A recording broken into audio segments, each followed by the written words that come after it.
Hello, the internet. We are coming to you live from the gathering place for Wednesday Night Modern. I'm Chris, that's Alan, that's Lee, and we are going to be yattering at you for the next several hours about what's going on here modern-wise. The thing that's happening, hopefully, is the One Ring. I'm ready for it. Or Samwise Gamgee. Well, I mean, the first few decks are pretty good, right? We have Alexander versus Zach. Alex playing a Umori Legends deck. You can see Umori there in Alex's field. Alex being the gentleman with the avatar playmat. Yes. Good taste. And then Zach here on the left is playing Sultai Death's Shadow, which won a challenge maybe a month ago. Invasion of Ikoria, Vampire Hexmage, Death's Shadow, that kind of deal. Umori means that every card in Alexander's deck has to share a card type, and since he's labeled his deck as Legends, I imagine the card type will be Creature. Wait, but I thought Legend was a type. Well, It's a super type. Okay. Good to know. Good to know. So the One Ring is not going to be a part of the Umori deck. Boo. Unless all the Legends are artifacts, I suppose. Ooh, see, that would be spicy. That would be spicy. Skrelv's an artifact and a legendary creature. See, now we're talking, dual purpose. But, so this Death Shadow deck has been, kind of came out of nowhere. You had Grixis before the Lurrus ban. People pivoted off of that, stopped playing it once Lurrus was banned. Everyone moved to Murktide. And now, with the printing of Invasion of Ikoria, they've got a little built-in combo, as it were, with Vampire Hexmage to make a big fatty boy to go with their Death Shadows. Yeah, do you know the name of the backside of Invasion of Ikoria? Oh, no, please tell me. It's Zalortha. Because it's a legendary, right? Yeah, of course. See? All right. First couple of turns, just land drops. Alex actually did a lot of cycling on the first turn. Mishra's Bauble himself liked the card, so didn't fetch.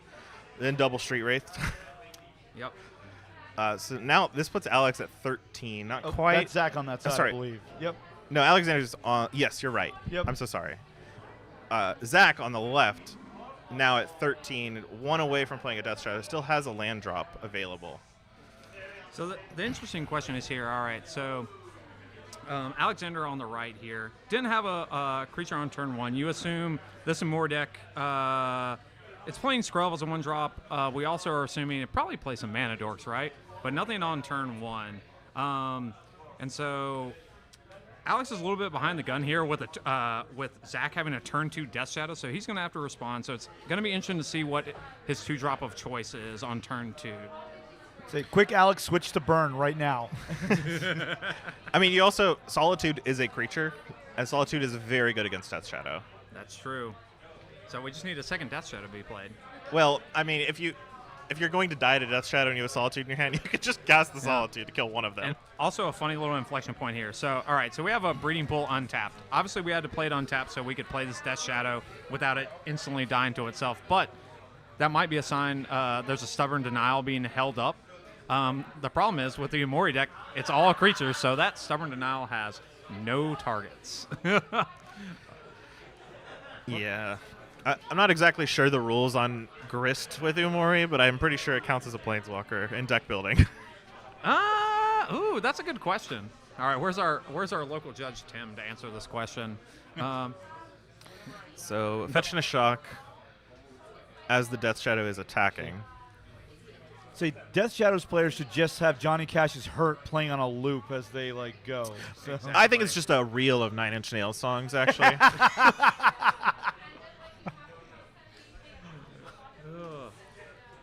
All right, so we got to hit in for 5 here. All right, what do we have to follow it up? Ooh, okay, we're going. So now this is the second Death Shadow. Yep, exactly. So Invasion of Ikoria is GGX. You can tutor for whatever you pay X into for a creature. And for 1, obviously, you get a Death Shadow. It has 8 counters on it because it's a battle. That's probably not getting attacked. The only way that's flipping is with Vampire Hexmage. Exactly. Which is usually a 1-of. You can traverse for it. You can Invasion of Ikoria for it. Right. See, it flips into an 8/8 dinosaur or something like that. An 8/8 right? dinosaur that can assign its combat damage as if it were not blocked. So Lovely. Thorn Elemental. Yeah. Old school one. The funny little wrinkle. Thorn Elemental is more pre-modern, but anyway. For all the boomers that are watching, you know who you are. I'm sure Thorn Elemental is an 8th edition or something. It was. That's what I remember. I literally have that DVD, or not DVD, the CD-ROM. The Magic Online. Yeah, of either 8th edition or 7th edition with Thorn Elemental on the front. I had to get it, played it on the laptop as a kid. I really need Alexander to play a card here, or he's going to lose very quickly to these 2 Death Shadows. Has just got a Plaza of Harmony and 2 Triomes. I don't think he can pass the turn here and not cast like Solitude. No. To not die. Let's see. Ooh. What do we have? That is a card I do not recognize. And I know it's a Minskin Oh, it's a Boo, Minskin Boo. but not the one I'm familiar with or any Legacy players are familiar with. I know it still makes a Minsk It makes a token. hamster, and I believe you can pay X to grow a creature to XX. It's like a little mirror entity. That sounds right. Not one I've seen outside of a Commander game or limited for that format. It's pretty good, though. It's 2 blockers. You can just chump the Boo onto a Death Shadow. Sultai does not get to play something like Double Strike, Trample, Teamer Battle Rage. Yeah, I guess the interesting thing here, right? So, since Alex is at 13, he probably needs to block both because if he leaves one Death Shadow unblocked, he could just die instantly to a dress down mid combat. So, Which he is representing. yes, I'd say I've been hit with that in Legacy. It is very unpleasant. At the same time, if you're throwing away your board and your opponent has a Hex Mage into Zalortha, like... Oh, that is a Hex Mage. Oh, my God. Yes. Yeah. yes. You have to, like, literally... If Alexander has Solitude in his deck, he has to have it or draw it for these Death Shadows next turn, or there's no point in double blocking, right? You're not going to survive with just one card. So, here comes the play we were talking about. All right, let's see. Does Zach have the dress down? I think it would have been cast already. I think so too. Yeah, maybe maybe he just wants to slow roll. You never know. No, I have the utmost respect for Zach. I don't think he would slow roll. What do we have? Oh. Yeah, so we're just flipping Zalortha. Yep. I don't know the benefit of doing this mid combat. Is there wait. something Zalortha does? Wait, actually, is this? Does Zalortha work on your entire team? I think it. Does it? I think it might. with. Oh, yep. Apparently it does. Okay. Yep. So it was just lethal on board. Yep. All right. Beautiful. Modern experts here, as you can tell, folks. Well, when you're navigating the flip side of a battle that's not very played against a Legends deck that is definitely a brew, you gotta be a little flexible. Well. So the question for y'all is, all right, what was the storm count that turn? 2, 1 maybe, actually. 2. Was it? The Vampire Hexmage was cast plus the backside of Oh, the sure. Zalortha. Yeah, Come on, whatever. remember, battles are cast. Interesting. So they can be countered. Yep. Random thing. All right, so they're going to sideboards. So Alex is going to be limited a little bit, right? He can only play creatures, so can't play any non-creature spells in his sideboard unless he doesn't want to reveal the Umori if they're a very high impact card. I'm not sure what exactly his options are in the post-board games. This is basically, he's playing against a mid-range deck in Sultai Death Shadow, so like, what do you, Lee, what do you think are his options in the, like, For sideboarding Yeah. against Death Shadow, I don't think it matters too much what you're sideboarding creature-wise. Like, maybe there's some bullets here and there, and Yeah. it doesn't impact your game that much. I think what really matters is that Alexander can't keep a hand that just doesn't do anything for the first 2 turns of the game. I would agree. Like, See, you need to mulligan to a mana creature or whatever. If you have Delighted Halfling, perfect. we do have a comment in the chat, but it's not very insightful. It just says, oh snap, Death Shadow, what a blast from the past. Yeah, it's the new RCQ promo. You got to warm them up, switch them out. Yeah.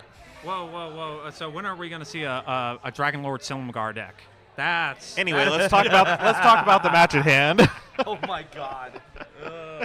Take us back to cons anyway. when Well, there is a cons block draft, I believe, here at the store on the 25th. So this coming Sunday. Cons was right when I started taking a break from Magic, so I played in 1 cons draft. I remember opening 2 fetches and a Sarkhan, which at the time was very good. And I lost them all. I don't know where they are. Were you hungry? Did you eat them? Maybe. I can't say. I mean, sometimes you just need fiber, and, And they're there. yeah. that's a That's my plan for the next RCQ, or the next, not RCQ, the next RC. So we get Dragonlord Siligar, and I need fiber for that You're day. just gonna eat it. Yeah, I'm just going to eat it. Okay. Yeah, I mean, that's just plan to eat it. maybe one of the most effective uses of the card. I'd say we play games. We're actually not going to get the deck list. This is just Wednesday Night Modern. They did not fill out deck lists for this. Yeah. So we do not know. We're just kind of going off what we see. Just We- straight vibes. Yeah, we asked All the vibes. players a couple of the cards they're playing, so we know that Alexander has Winota in his deck, but that also could be very obvious because it's a Legends deck, Yep. right? Like, But at the same time, we didn't see any humans. And Vince Kambu is a human. oh, that's true. and a Actually, non-human. Actually, dang it. All right. All right. There. Literally the only card he played. Fulfills both conditions. Semantics. But well, yeah, no. I'm trying to think if there's any. So from Zach's side, the first cards he's reaching to cut. If he's Stubborn like, Niles. yeah, Stubborn Niles is the first card to go. Card does nothing. If he like realizes, all right, my opponent's playing Imori, they played a creature. There we that go. Doesn't. Delighted Halfling. That is Oh. exactly the card Alexander needs. It's a new card, so if you don't know what it does, it taps for a generic mana. It's a 1/2 for green. And you can also tap for a color of any mana to cast a legendary spell, and that spell is uncounterable. Sick. The buzz on Twitter is all about casting turn 2 uncounterable Teferi into turn 4 Omnath, or the turn 4 the One Ring if you want to be spicy, but maybe not. Yeah, unfortunately, the One Ring and Teferi not going to be showing up in the Uemori deck. But Shame. this is good, right? Because now Alexander can actually do something with his turns rather than just like dying to Zach's really quick.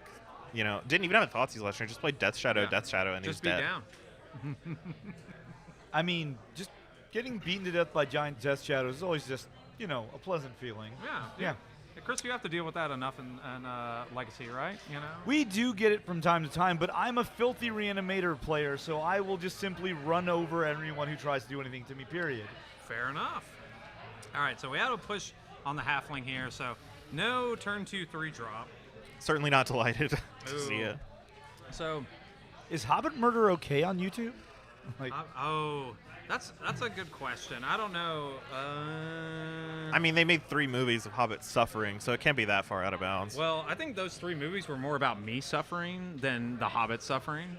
Oh, God, you're talking about the Hobbit? Yeah. Ah. All right, another bobble. Oh. All right. Probably have a fetch land in hand after bobbling himself. But interesting to see. It seems like Alex kept probably a 3-drop heavy hand since he didn't have a play on turn 2 after the lighted halfling was Fatal Push. So as long as he hits his third land, we might just see a flurry of 3-drops and maybe a 4 or 5-drop. Seems like a heavy hand. I mean, Minsk and Boo into Winota could be good still. You Yes. get as long as the Boo survives, you still get that Winota trigger. Say the death shadows are now 1/1s. Truly threatening. Wow. Don't worry, it'll grow. You need dress down for them. I mean, this to deck plays show her. Tarmogoyf too, right? Yeah. Oh yeah. So, There's Tarmogoyf in This this could deck. just be a Tarmogoyf. Honestly, it's between like this deck and basically the only other like modern playable deck right now that plays Tarmogoyf is like Zoo, and not your old-fashioned Zoo, 5-color Zoo. Say, Tarmogoyf is on some kind of resurgence because I've also seen him in Legacy of all places this month. It was unexpected. Ooh. Okay. Oh, what do we got? Thoughtseizes, bringing Zach down to 8. Ooh. Looks like a 2 Joe to the Unifier hand and a card I can't quite make out. Oh, it's Aelin or Aragorn's wife. I can't remember her name. Arwen. Yeah, thank you. I say for trivia, we're actually having a Tolkien round this go week. around? So yeah, So you've been brushing up. I also have all that memorized because I'm just a terrible dork. But anyway, like All right, takes a playable card. Aowen, for those that don't know, I think it's a 2/2, right? 3 mana 2/2 comes in with a +1/+1 counter and indestructible counter. And for a mana, you can remove a counter, remove the indestructible counter, put a +1/+1 counter on another creature, and give it lifelink indestructible until end of turn. that is to represent her accepting the gift of men, which was death. So it was what she had to do in order to marry Aragorn. So Wow, she really loved him. Traverse picks up a Death Shadow. I did also see a Dress Town in Zach's hand while he was looking through it. So I know that he has access to that now. And unfortunately, Alexander just needs to draw literally anything he can play because these 2 Jodas are 5-drops, not playable anytime soon. The keep of... I assume the keep was Delighted Halfling plus into Aowen and maybe 1 Joda, but this hand is not playing out well against a Fatal Push Thoughtsy's hand. Let's see. I mean, just put a creature into play. That would be great. The worst case scenario is put Umori into hand and have a 4-drop for next turn. So it's not like the end of the world. I think Alex drew another Delighted Halfling. I mean, do you play it or do you just put the Umori in hand? Good question. Do you think the Umori will matter for this game? And I don't think it will with the 2 Jodas in hand. It doesn't reduce them, the cost of them. They're still 5-drops. So I think you do this just so you can play the Joda the next turn. Yep.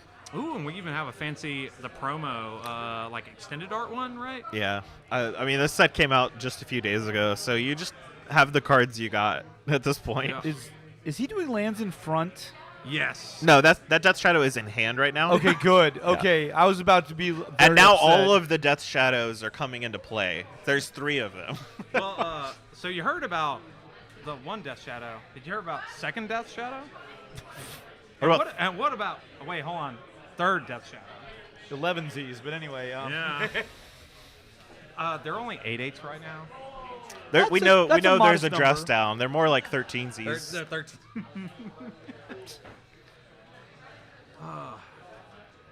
So I think the life totals are up to date. So we have 16 to 5. I know Joda's not going to do it. Joda will not cut it. I don't think so. No. I pray that Alexander has a Solitude that on the top of his deck now in his hand, because I don't see a single card we don't already know about making the difference here. I'm metaphorically tapping the top of Alexander's deck and hoping it's a Solitude.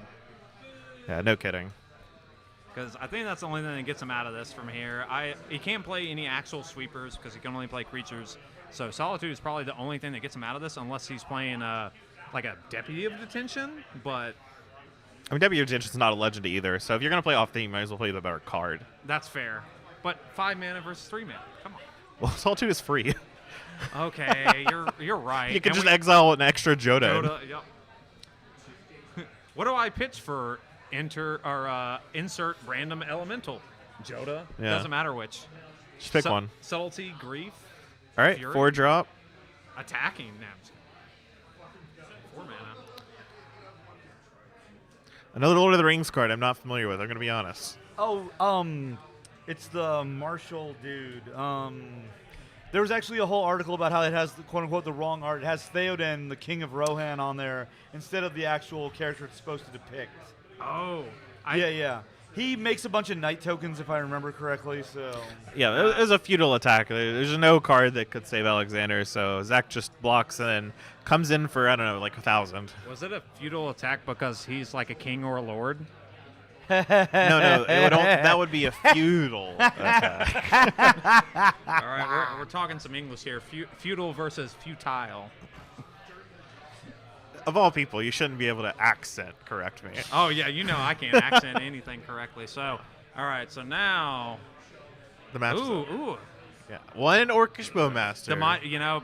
For the grinding matchups, TM. I think it's for the one ring side hate. Like, I don't know what it does any other than that.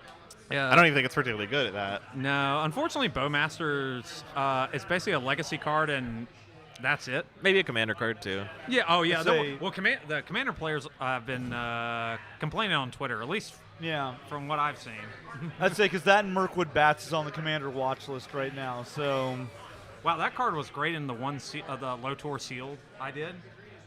Just Yeah, make it's a solid common. yeah, it's a 2/3 flyer that probably drains your or makes your opponent lose a bunch of life over the course of a long game. Yeah. I'd say when the Abdul Adrian combo was popular for a second in Legacy, part of me wanted to be like, lol, Mirkwood Bats, Abdul Adrian, make infinite guys blow up my opponent. Oh man. Players just having a good time. I know. I would like this to be more acrimonious, so that would be more entertaining. But We're gonna. You can only be so acrimonious when your opponent reveal Zumori at the start of the game. Like, you know what you're in for, right? You know what you're about. So wait, was that the end of the match? Yeah, that was the end of the Okay, that's what I thought. Yeah, first game was ended by Zalortha shadows. The second game was just ended by a million shadows. Yes. But yeah.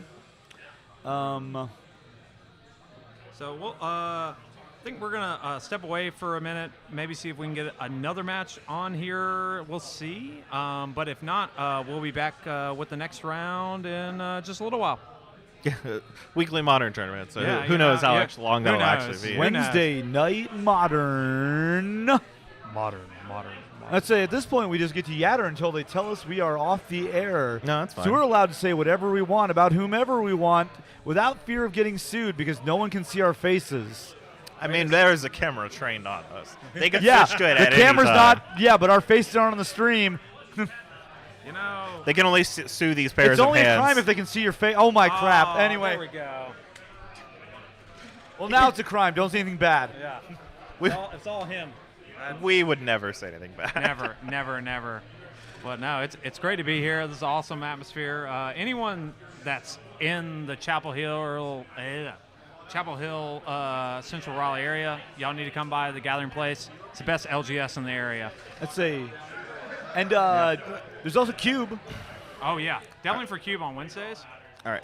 And looks like we're heading out. And we're out. And See you in a we'll- bit.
welcome back, Hey, we're back on the screen. So we're live. I think, yes. Yeah, we're live. We are live. Welcome back, everyone. We got Wednesday Night Modern here from the Gathering Place here in Chapel Hill, North Carolina. The gatheringest place in all of Central North Carolina. That was for Lee. Just get to the games. Come on. So we've got Jamie and Andy here. Jamie's on the left, Andy's on the right. Playing their second round, both players 1-0. Jamie is playing Amulet Titan, and Andy is on a Thopter Sword control deck. Yep. Got a collection of cards we've seen before the Mox Opal banning. Urza Lord High Artificer, the Thopter Sword combo, probably some random artifact shenanigans that our one of the co-hosts here, Lee, knows way too much about. I like the artifact decks. Looks like Andy's taking a mulligan, though. It's not a good first hand. It's probably a good sign. Well, not maybe a good sign, but it means he knows what Jamie's he's also playing mulliganing. against. I'd say at least the mulls will be quick, unlike playing against any Bazaar deck in Vintage. Yeah, no serum powders here. No, we're not XLing cards during the middle of mulligans. Though, if there was a deck with serum powder, it'd be a Tron deck, right? It had to be. Fortunately or unfortunately, Serum Powder has kind of become not modern playable with the banning. Viavugan.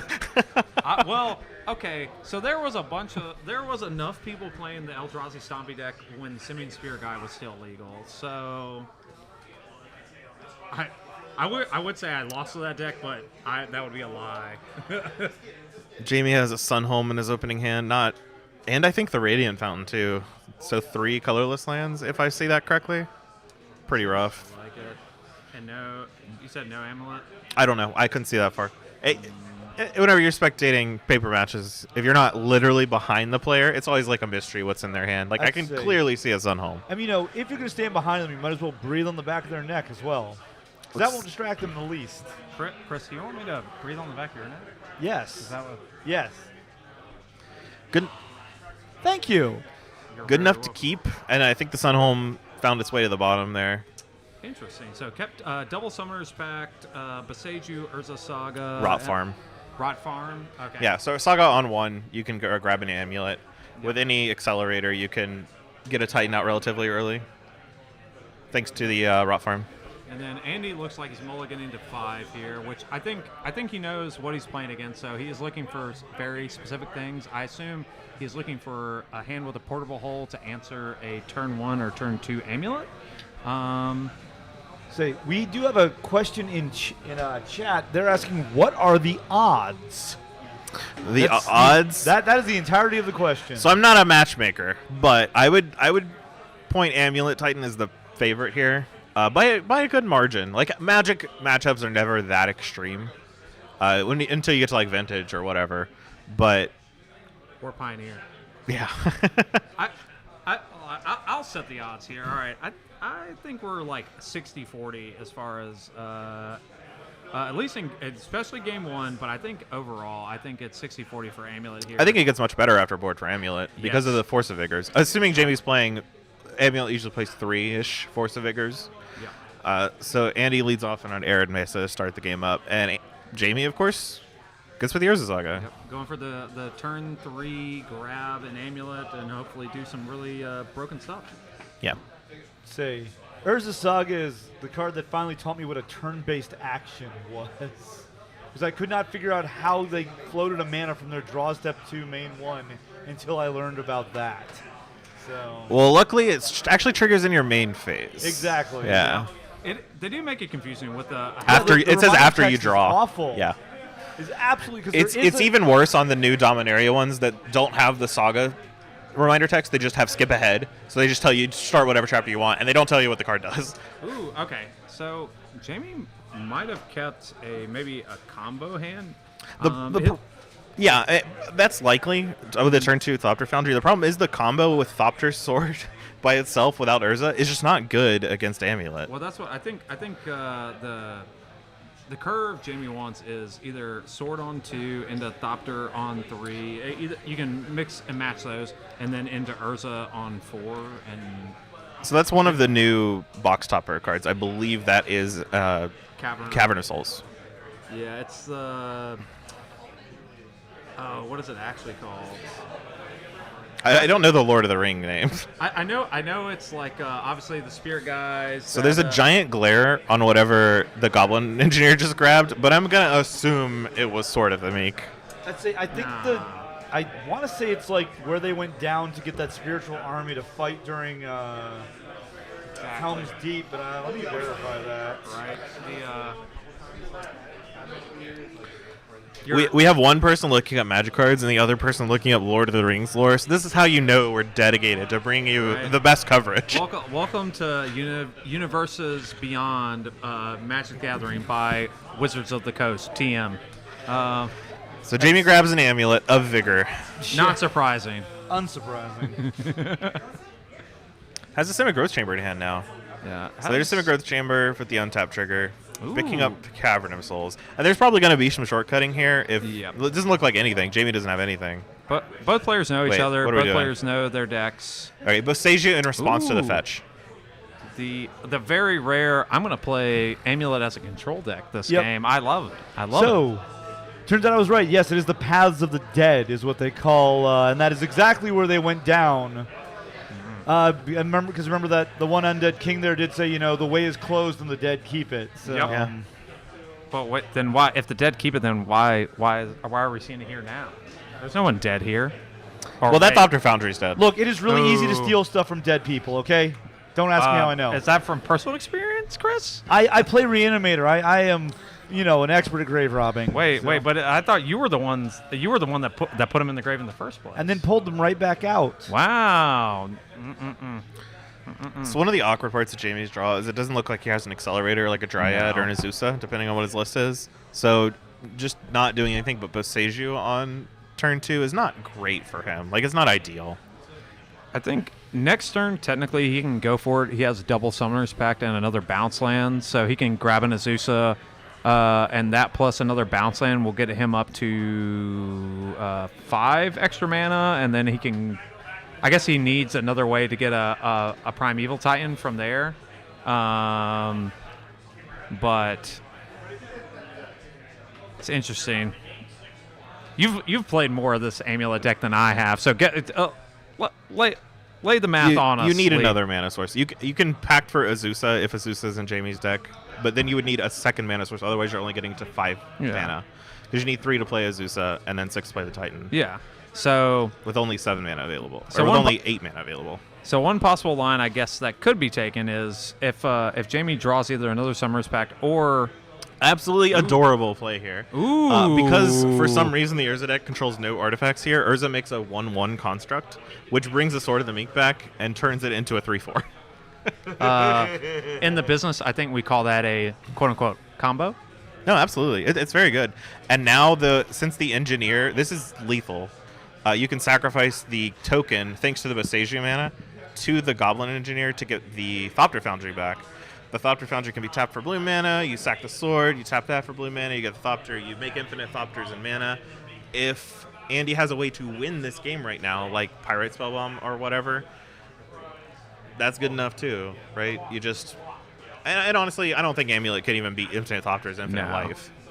So he did keep the hand I was talking about. He had turn 3 have the 2 setup pieces into turn 4 Urza. So this worked out exactly, I think, as Andy wanted. So I think we shortcutted into I have Infinite Life and Thopters, and then Jamie's like, all right, what's my top card? And it was nothing. Yeah. So how are you going to kill me? I don't know. Some ham sandwich. I'll attack you. Yeah. He just needed to find a Shatterstorm. Wait a second. Hold and 2 on. red mana. Yeah. Wait, is Shatterstorm even legal? No. It is. Shatterstorm is legal and has been played before. It's in 10th edition, I believe. Yes. Oh, okay, that makes perfect sense. Yeah, it's been cast against me in Modern. I was about to say, Lee's had way too many Shatterstorms played against him. Not me, because I don't hate that hard. I mostly just see when I play old school. Yeah, it's good there. Very good.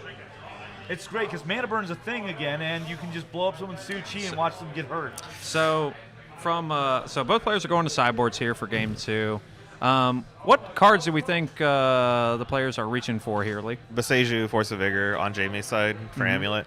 If Andy has access to Damping Sphere, that's a card you usually see mostly for Tron, actually, in these decks, because their Tron matchup is atrocious. Yep. You can board that in if you want. It hurts the bounce lands. It's not great, but it's better than nothing. And you just get random removal spells like Path or whatever. Yeah. I could see, I'm not sure what the specific sideboard looks like, but I could see maybe Andy has some options as far as like Aether Gust or Change the Equation as sort of semi-answers on curve to an Amulet Titan, Primeval Titan. Yeah. And if Andy has more prismatic endings instead of just portable holes, you'd bring those in to get the Amulet. Just a couple different, mostly removal you can do. The only way Andy can win this game is by comboing off. Okay. So he Sounds just good. needs to stall the game out until he can reach that point. Oh, yeah. Oh, wow. Now you get to see our beautiful faces again. Welcome back.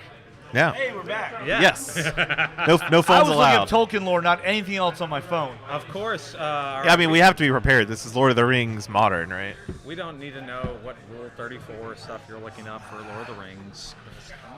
Is that one of the comprehensive Magic the Gathering rules? Yes. Yes. That's in the MTR, I think. Lean say- into the microphone. Look, I have read the comp rules for fun. I know lots of weird stuff in there. Wow. Who's the mono green player that does that for fun? I don't know about that one. Pioneer. Bobby Fortnelli. Sure. Yeah. That man has read the MTR for fun like 3 times. All right, Back the to front. MTR is the tournament rules, so you need to get your rules straight there. Yeah, but he's read both. Oh my gosh. He's read both. Knowledge is power. It is. God, who was that guy who did the Borborygmos thing? Because I played against him once in Legacy. Oh, Bobby Ginormous? That's Borborygmos. What's the player's name? You're talking about the Pithing Needle thing? Yeah. That was Huang, right? So it was Chris Van Meter versus It's the Huang guy I was playing against. Bob Huang. Yeah. Yep. And he actually picked up my graveyard to look at it. Again, I was playing Reanimator, and he just disorders it. I'm like, Judge? And, oh my God, he got chastised so bad. I was like, you're a pro. You're not supposed to be disordering graveyards. No. This isn't fucking modern. I'm playing Shallow Grave. We cannot do this. We have to keep things in Yeah, order. I had a could shallow be grave on playing the it. board. Anyway. Well, yeah. Funny thing, we thankfully don't have to worry about in Modern or any format newer. That's one of my favorite things about Fossil Find, which is a card from Shadowmoor.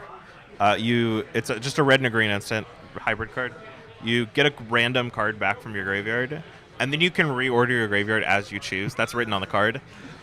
Because they wanted you to be able to shuffle your graveyard and just, get the top card. If you shuffle your graveyard, you have to offer it, to your opponent to cut. Yeah, of course. It's the best way to do it. This was reminding me of the first comp REL tournament. Like once we got back from the pandemic, it was Modern. My opponent cast Endurance, and they were like, "All right, shuffle your graveyard into your deck." I'm like, "Yeah, sure." Little did I know, it only goes to the bottom, and I shuffled it into the whole deck. So, but The instructions were unclear. yes, Yep. I'd say, and design like that always makes me think they're just slowly edging towards total digital Magic. Well, all right. So yes, Jamie here is mulliganing to 6, and while he's doing that, funny little thing. I think you're right, Chris. So the new card that was printed in Aftermath, or March of the Machines Aftermath. Sorry, we have to say the whole name. Knight Errant of Eos. You get to look at 6 cards on it, right, and put 2 in your hand if they have the a mana value that's equal to how much you can vote. But usually you just put those to the bottom, the cards you don't put in hand. Now you have to shuffle them. Yeah, well, it's the reason they say put them back in random order, so they don't have to program an interface for you to set the order when you put them back. But on Knight Errant of Eos, you have to shuffle the whole deck. Huh. Yeah. That but works okay. too. Definitely a better, well, it looks like a better draw here from Jamie. Turn 1 Amulet, but didn't have a turn 2 bounce land into a Mana Accelerator, so he might be setting up for, hopefully, I think that's an Explorer, a promo one? I don't know. We'll see when it's more visible. Yeah, and maybe he just doesn't have a bounce land in hand right now. We just see a fetch and tapped Shock or tapped Sacred Foundry Well, from it does Andy. make sense to save the bounce land with Azusa in hand because you want to play the bounce land, bounce it that turn, play the Azusa, then you have extra land drops with that bounce land. Right. Because unfortunately, 4 mana is not enough to cast a Primeval Titan. No, And- that's why people played Karn for a while, though. Well, This was like the turn for it. And that's why maybe some people will be playing the One Ring Yeah. moving forward. Unfortunately, I don't think Jamie has the One Ring in his deck this week. Probably will next week when we're doing this again.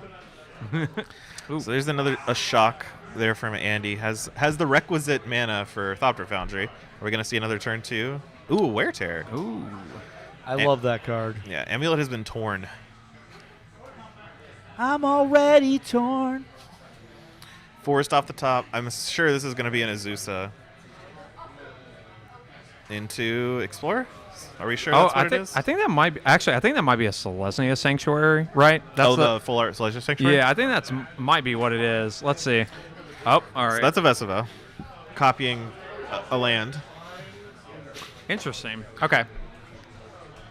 So that either that means all right. So that card in hand is not a bounce land and it's an explorer, or that means that Jamie is obviously setting up to get to 6 mana and play a prime time or whatever big dumb idiot he wants to kill. There's with. no reason to play the bounce land is the thing. Yeah. Like if you're not playing Primeval Titan, you don't want to play the bounce land because you can always draw an Amulet. Right. And Vespa comes to play tapped anyway, so without another mana source, you're not going to be able to cast Primeval Titan even if you do play the bounce land. So here's Goblin Engineer. I assume we'll see what it grabs, but assuming Will it we? grabs the sword. There's a giant glare. There is, but I assume it grabs sword. It could grab anything. It can grab any artifact. Also for viewers, this Amulet is in the graveyard. It's a little unclear based on board position, but it is a dead Amulet. Yep. I'm glad you said that because I forgot about it. It was really for my co-commentators, the secret viewer who's confused. You assume I'm paying any attention.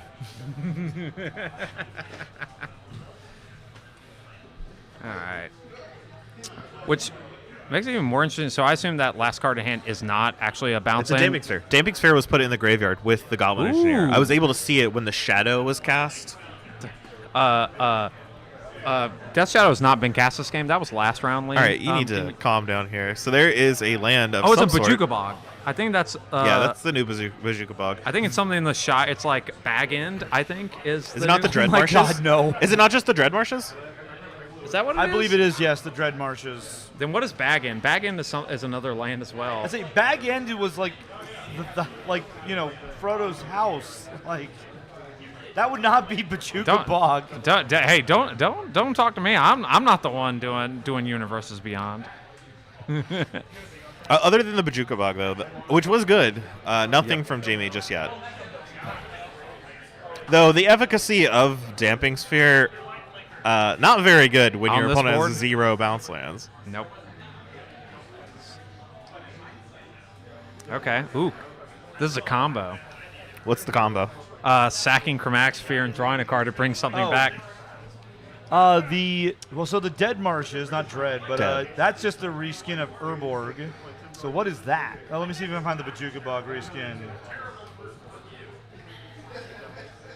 That's it.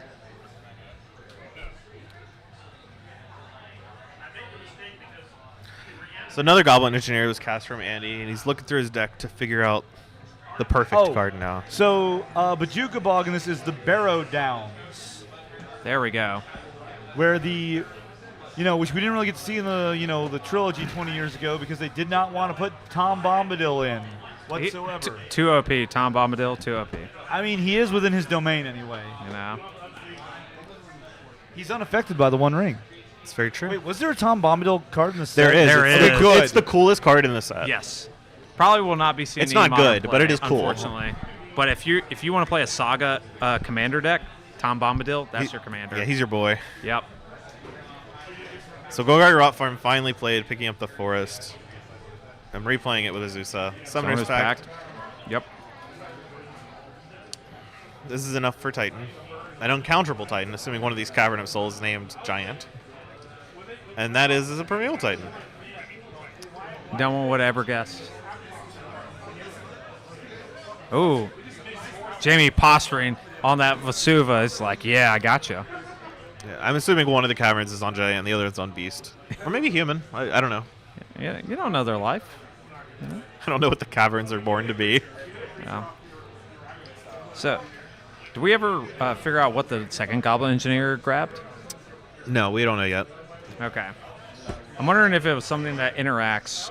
I mean, with we this can. Well, board if set. it's coming back, it's going to come back this turn. Yep. And then we get to see the combo, like I was talking about. Draw a card. You have such a low bar for combos. It is, in fact, a combination, Lee. I know. Not every combination has to win the game on the spot. In the last cube draft, someone described attacking with a creature as a 1-card combo. Say, thank you, Archive Heal, for the clarification there. Yeah. Sorry, I didn't see it first. My bad. We're trying our best. I'm the worst chat moderator ever. All right. So, without an active Amulet of Vigor, what do you think Jamie's going to go grab here? You can set up, like if you want to assume that, well, it's hard because you can't just Teleria West immediately because of the lack of blue mana, but you can still get a Teleria West. Though no way to transmute it, right? So this is just double Simic, whatever it's called. Simic Bounce Land? Simic Growth Chamber. Yes. Interesting line that was available, although was if Jamie had tapped differently and kept the a green source. Maybe you had you to just get to play a green source for creature if you want, because you still have land drops with Azusa. Yeah, but he could have gone and got if he had left a green source open, or grabbed one, he could have gone and got a Boseiju plus bounce land. So it's the Stonebrain is the card. Oh, all right. So this may be the last Primeval Titan that Jamie has access to if Andy chooses to get the Primeval Titans out of his deck. Notably, the Stonebrain does exile itself when you use it, so you cannot just Goblin Engineer loop it. Wow, well that's just sad. See, that's what you have Pull from Eternity for, right? Or Karn. Karn's a little better than Pull for Eternity. Yeah. Amen. He is the great creator, isn't he? Hallowed be his name.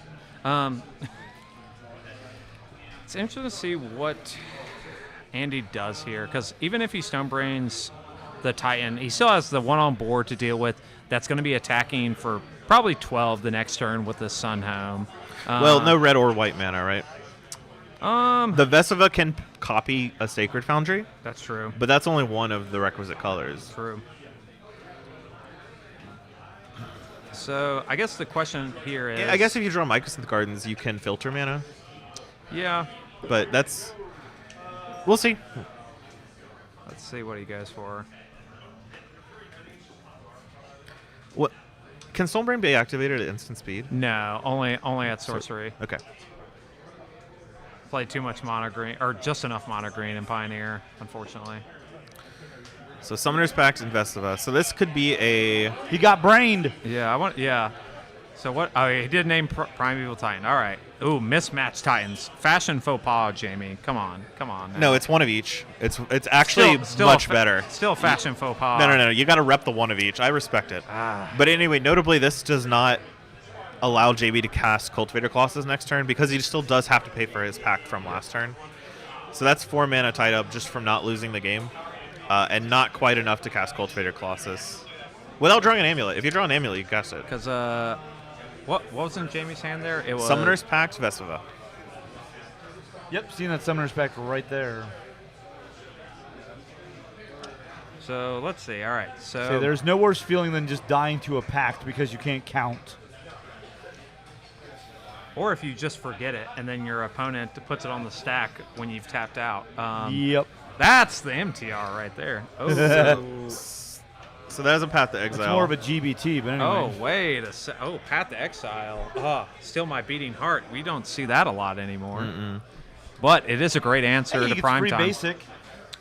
You know, just Path to Exile still has its place in Modern for killing random creatures like Primeval Titan, Murktide Regent, that sort of thing. that's Murktide Regent. That's what I love pathing.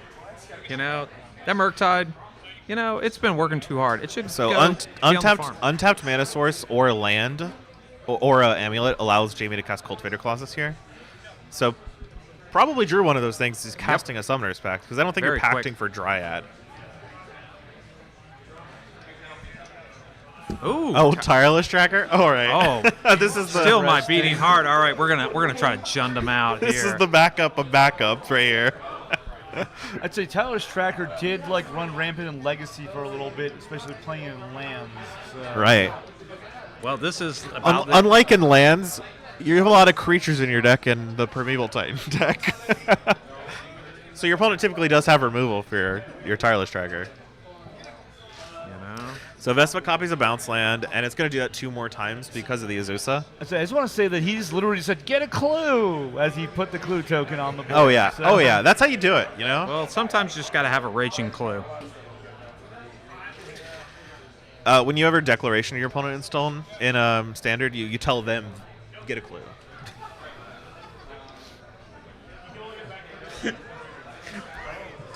All right. So, it seems like though from this that Jamie doesn't have a better backup plan, so we don't think he has. Or wanted to get something done, like because Cultivator Colossus has to be in his deck. It's just the best backup plan. True. Tireless Tracker is serviceable here because of Azusa, which is why he got it. You can just draw a bunch more cards. Mm-hmm. And it's better to do something than just pass the turn. Your opponent has 2 Goblin Engineers, right? Yeah, and also I guess Cultivator Colossus. If you expect your opponent to have Dress Down, which Andy might, maybe. I don't know. Maybe sideboard copies. Hard to play Dress Down in your Urza Saga deck. If it's worse for your opponent, maybe. So that card is Tameshi, which a Ooh. Reality Architect, I believe. It's a 2/3 for 3. You can pay a white mana and bounce a land you control to its owner's hand to return an artifact or enchantment with X mana. You pay more than X. And that can only be activated once per turn at sorcery speed. So it doesn't look like Andy's using it right now. But so what is he holding up then? Because he has a chromatic star in the graveyard, right? So there's an Amulet of Vigor. Maybe he's valuing his mana, but what could the last two cards in his hand be where he doesn't want to activate the Tameshi? Amulet of Vigor is very good. Well, the problem is that if you're not doing anything, Jamie doesn't have to do anything either, right? You just play a bunch of bounce lands and make a bunch of clues, spend all your mana doing clues. And now with this Amulet of Vigor, Jamie can now crack the clue while he's creating it. Just busted.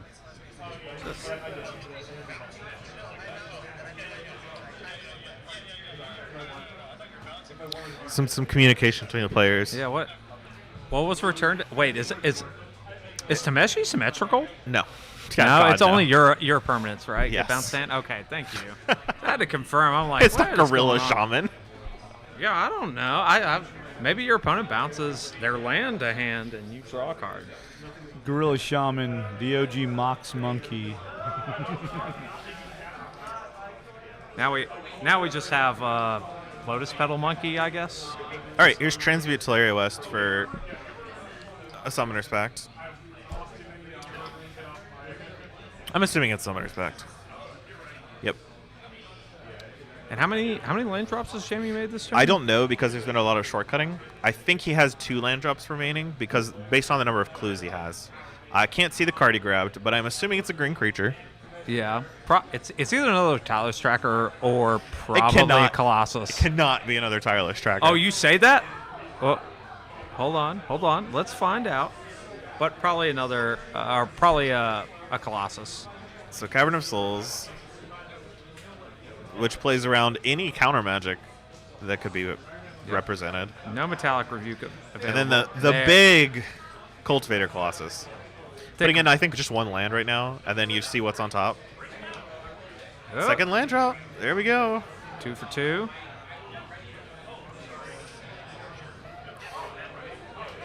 There's another one. The good thing about Amulet is you do have a huge density of lands. Yeah. And any Urza Saga here is huge. Legend rule off the Besechu. Oh, Slayer Stronghold as well. Okay, this thing. Okay. Legend ruling 2 Besejus, not just 1. Yeah, and these do come into play tapped, but Amulet will untap them. Yeah. So he's just representing which cards have come into play this turn. Yep.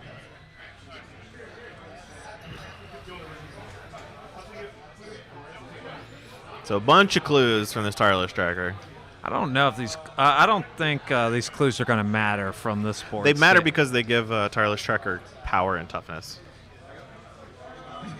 I don't think the cards they're drawing are actively live. So There's probably only one more threat in Jamie's deck. So if Jamie has one more land drop, I think he has it available to actually attack with the Colossus this turn, right? Is there a Boris? He put one of the lands he put into play from the Colossus was Slayer Stronghold. But is there a red or white mana? That's the question. I couldn't quite. Like, see is there a what the Selesnya clear- Sanctuary or Gruul Turf that Jamie has access There to was a that's Selesnya- untapped? There's a Selesnya Sanctuary from earlier, but not quite sure.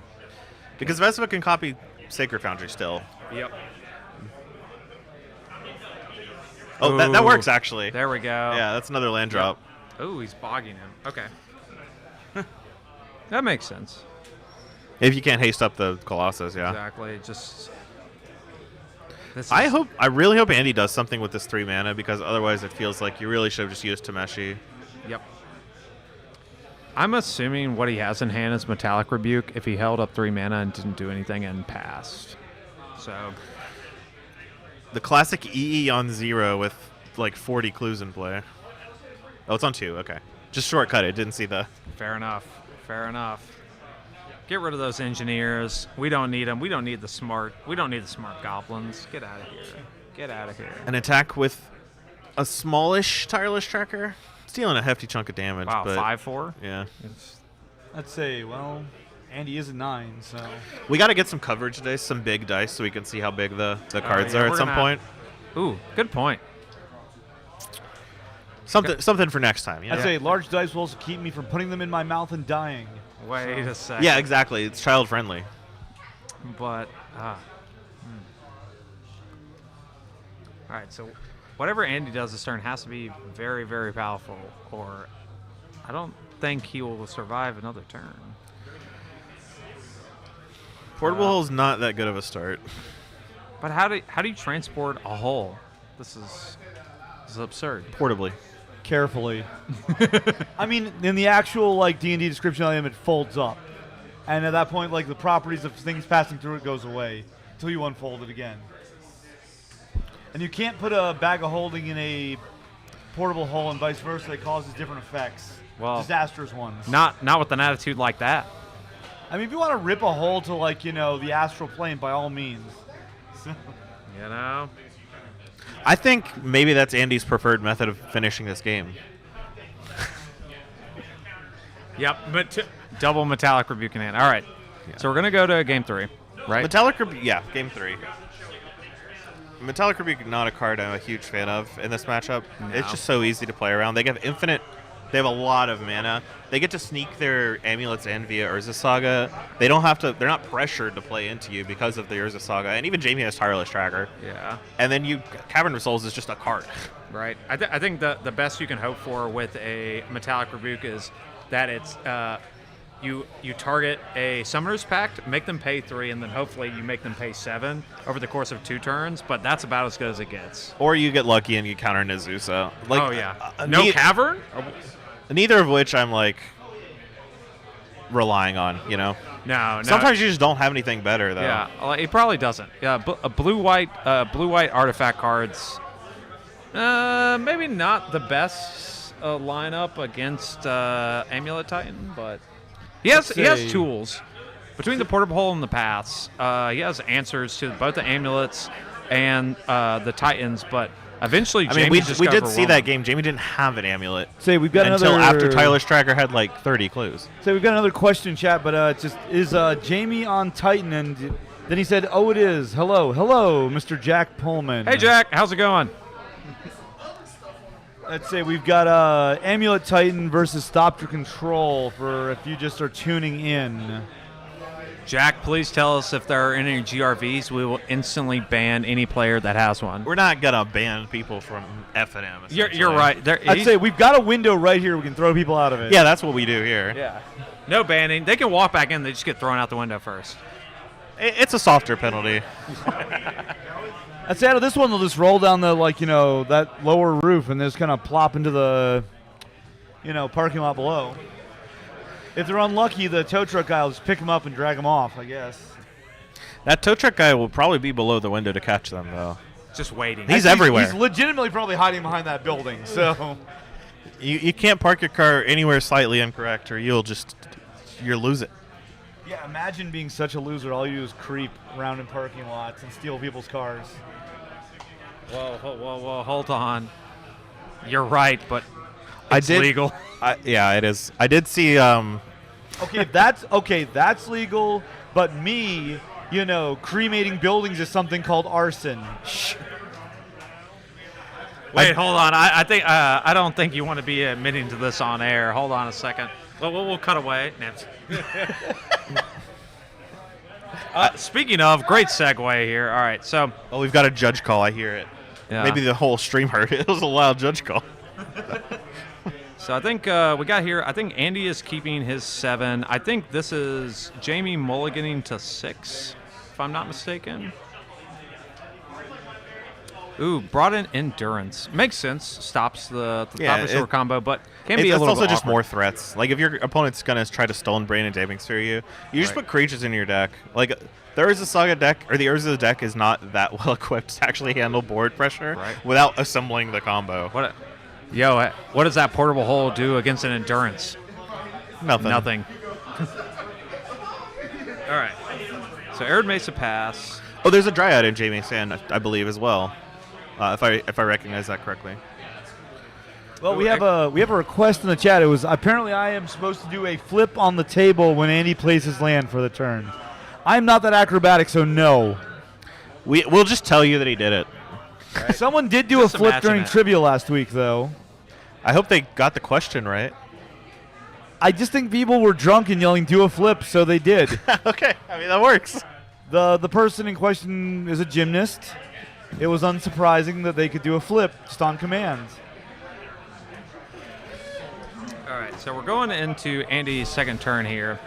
Gonna see what he can do to put on some pressure here. Hopefully, he plays. Honestly, I don't even mind Expedition or Portably holding this Expedition map if that's Right. available. Say we actually have some commentary about endurance in the chat here. It's like endurance is pretty awful against Optor Sword. They just activate Foundry. That's true. No, it's bad against the combo. Yeah. But the way that Andy is often using this Goblin Engineer is to put interactive cards in the graveyard. Exactly. So when that is the paradigm you're working under, you might as well just do that while putting more threats in your deck to deal with the Stone Brain he's trying to get anyway, right?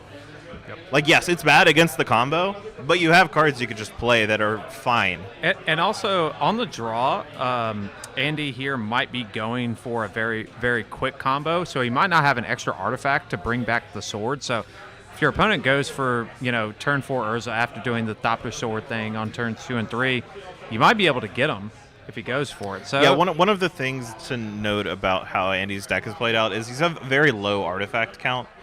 Other than the portable holes and the one chromatic star, not a lot going on for Andy in the artifact department. Though this Damping Sphere is pretty good. Right.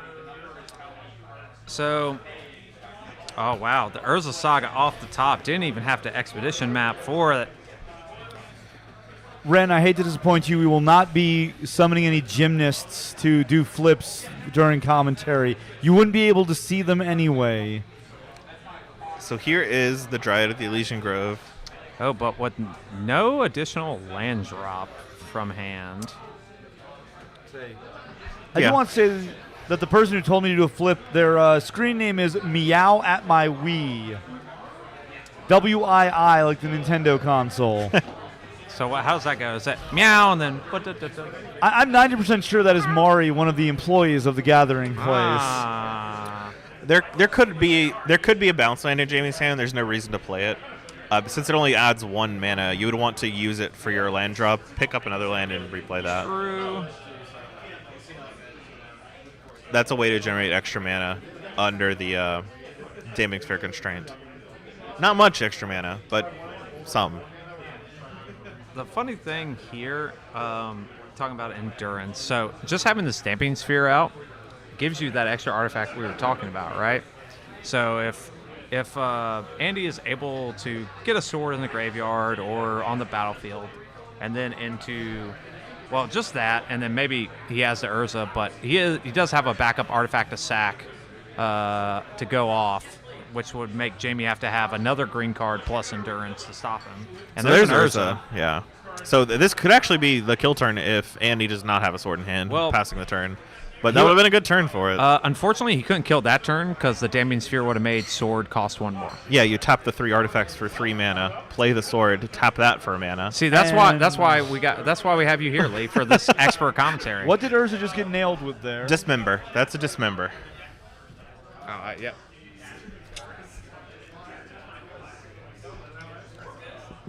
All right, so for everyone in chat saying a witch member, just be quiet. It's dismember. It's dismember, right?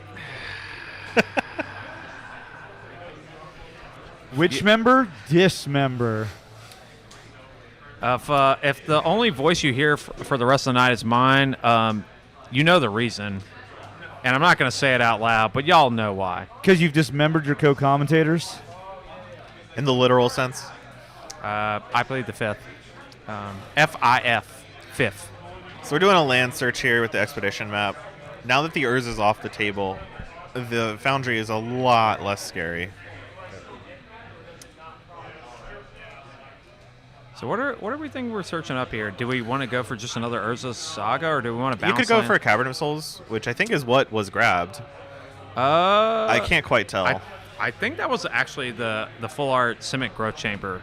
So that's fine if you don't have a bounce land too. So I'm wondering if what Jamie's trying to set up is, all right, I played this turn. I'm going to play the long game, bounce this Urza Saga to my hand, and try to set up to actually make enough, actually make a board from this. Yep, Simic Growth Chamber. Simic Growth Chamber. Yep. Let's see.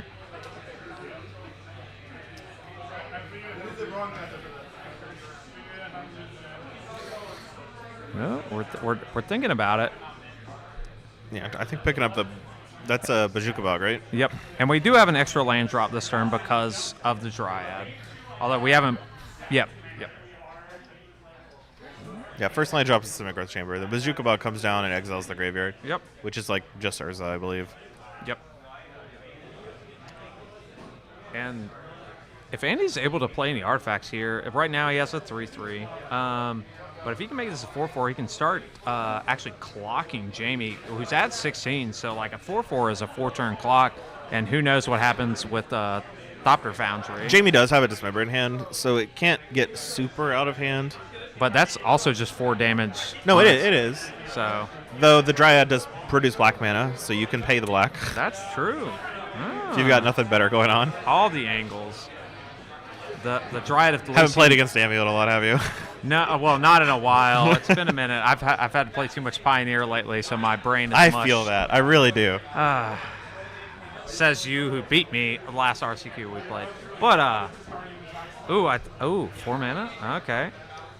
All right. Second Urza is really good. Very, very good. No, that was a shocked Steam Vents to come in off the Urza. So this is representing what I presume is a second spell. So this is a Chromatic Star for the extra mana. Yep. This is a very quick clock. Yeah, attacking in. Now it's a huge clock. Yeah, this is probably a 2-turn clock. It's only attacking for 5 this turn, but I assume Andy will probably be able to produce another artifact the next turn, and those will be attacking as 6/6s. And you can start spinning Urza. You have enough mana to actually pay for the Damning Sphere if you want to cast multiple spells a turn.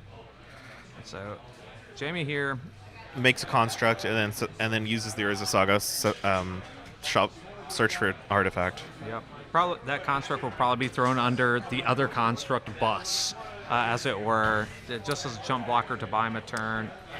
Grabs the amulet, which doesn't actually do that much, thanks to the Damning Sphere. No, I'm wondering. I don't know. We don't quite know the contents of Jamie's hand, other than a Dismember. But there's also Summoner's Pact. Summoner's Pact. Yep. But we can assume that maybe he is setting up for a Force of Vigor or some way to interact. Second amulet. Ooh, okay. So things could get exciting. I hope Jamie does have a Force of Vigor in hand, because there was an opportunity to grab Boseiju before, because you have the amulet coming in off there as a saga. You could grab Boseiju with Expedition Map to get rid of the Damning Sphere, then utilize your Dryad plus bounce land. But Jamie didn't have a bounce line then either, right? So you just kind of have to wait and see what and you also get. Maybe he thinks he's so far behind he can't take a turn off to make that play. So maybe he's just hoping he, from here, has to draw the Force. Either Spellbound's a good one. Oh, no. I actually like bouncing the Dryad more than I like bouncing the token. But the token is the bounce. Yep. I like bouncing the Dryad because Jamie just really just have time to play it again. No. And without... He got a lot of big robots.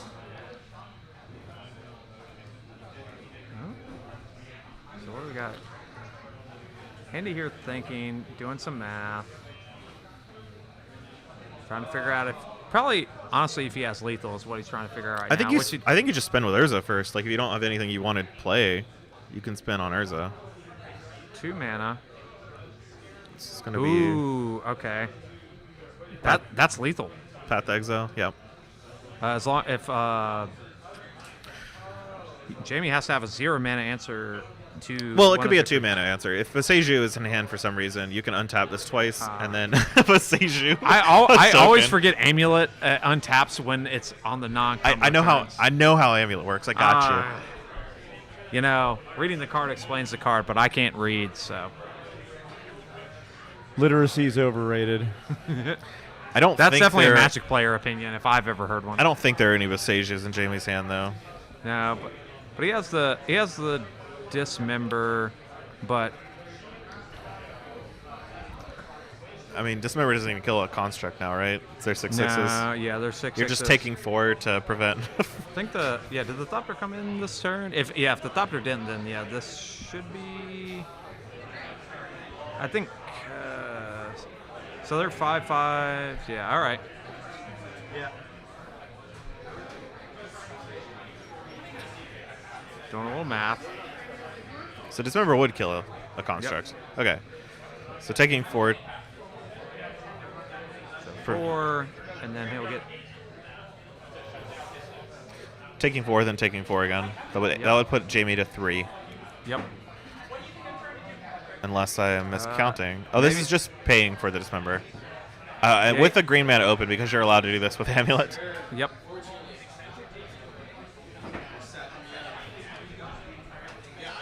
Let's see. Does Andy have a Metallic Rebuke to counter this? He's posturing like he has something to interact here. I don't think you can even spin Urza, right? You have the mana to spin Urza, but you can't pay for your Damping Sphere. Right. So that's 5. All right.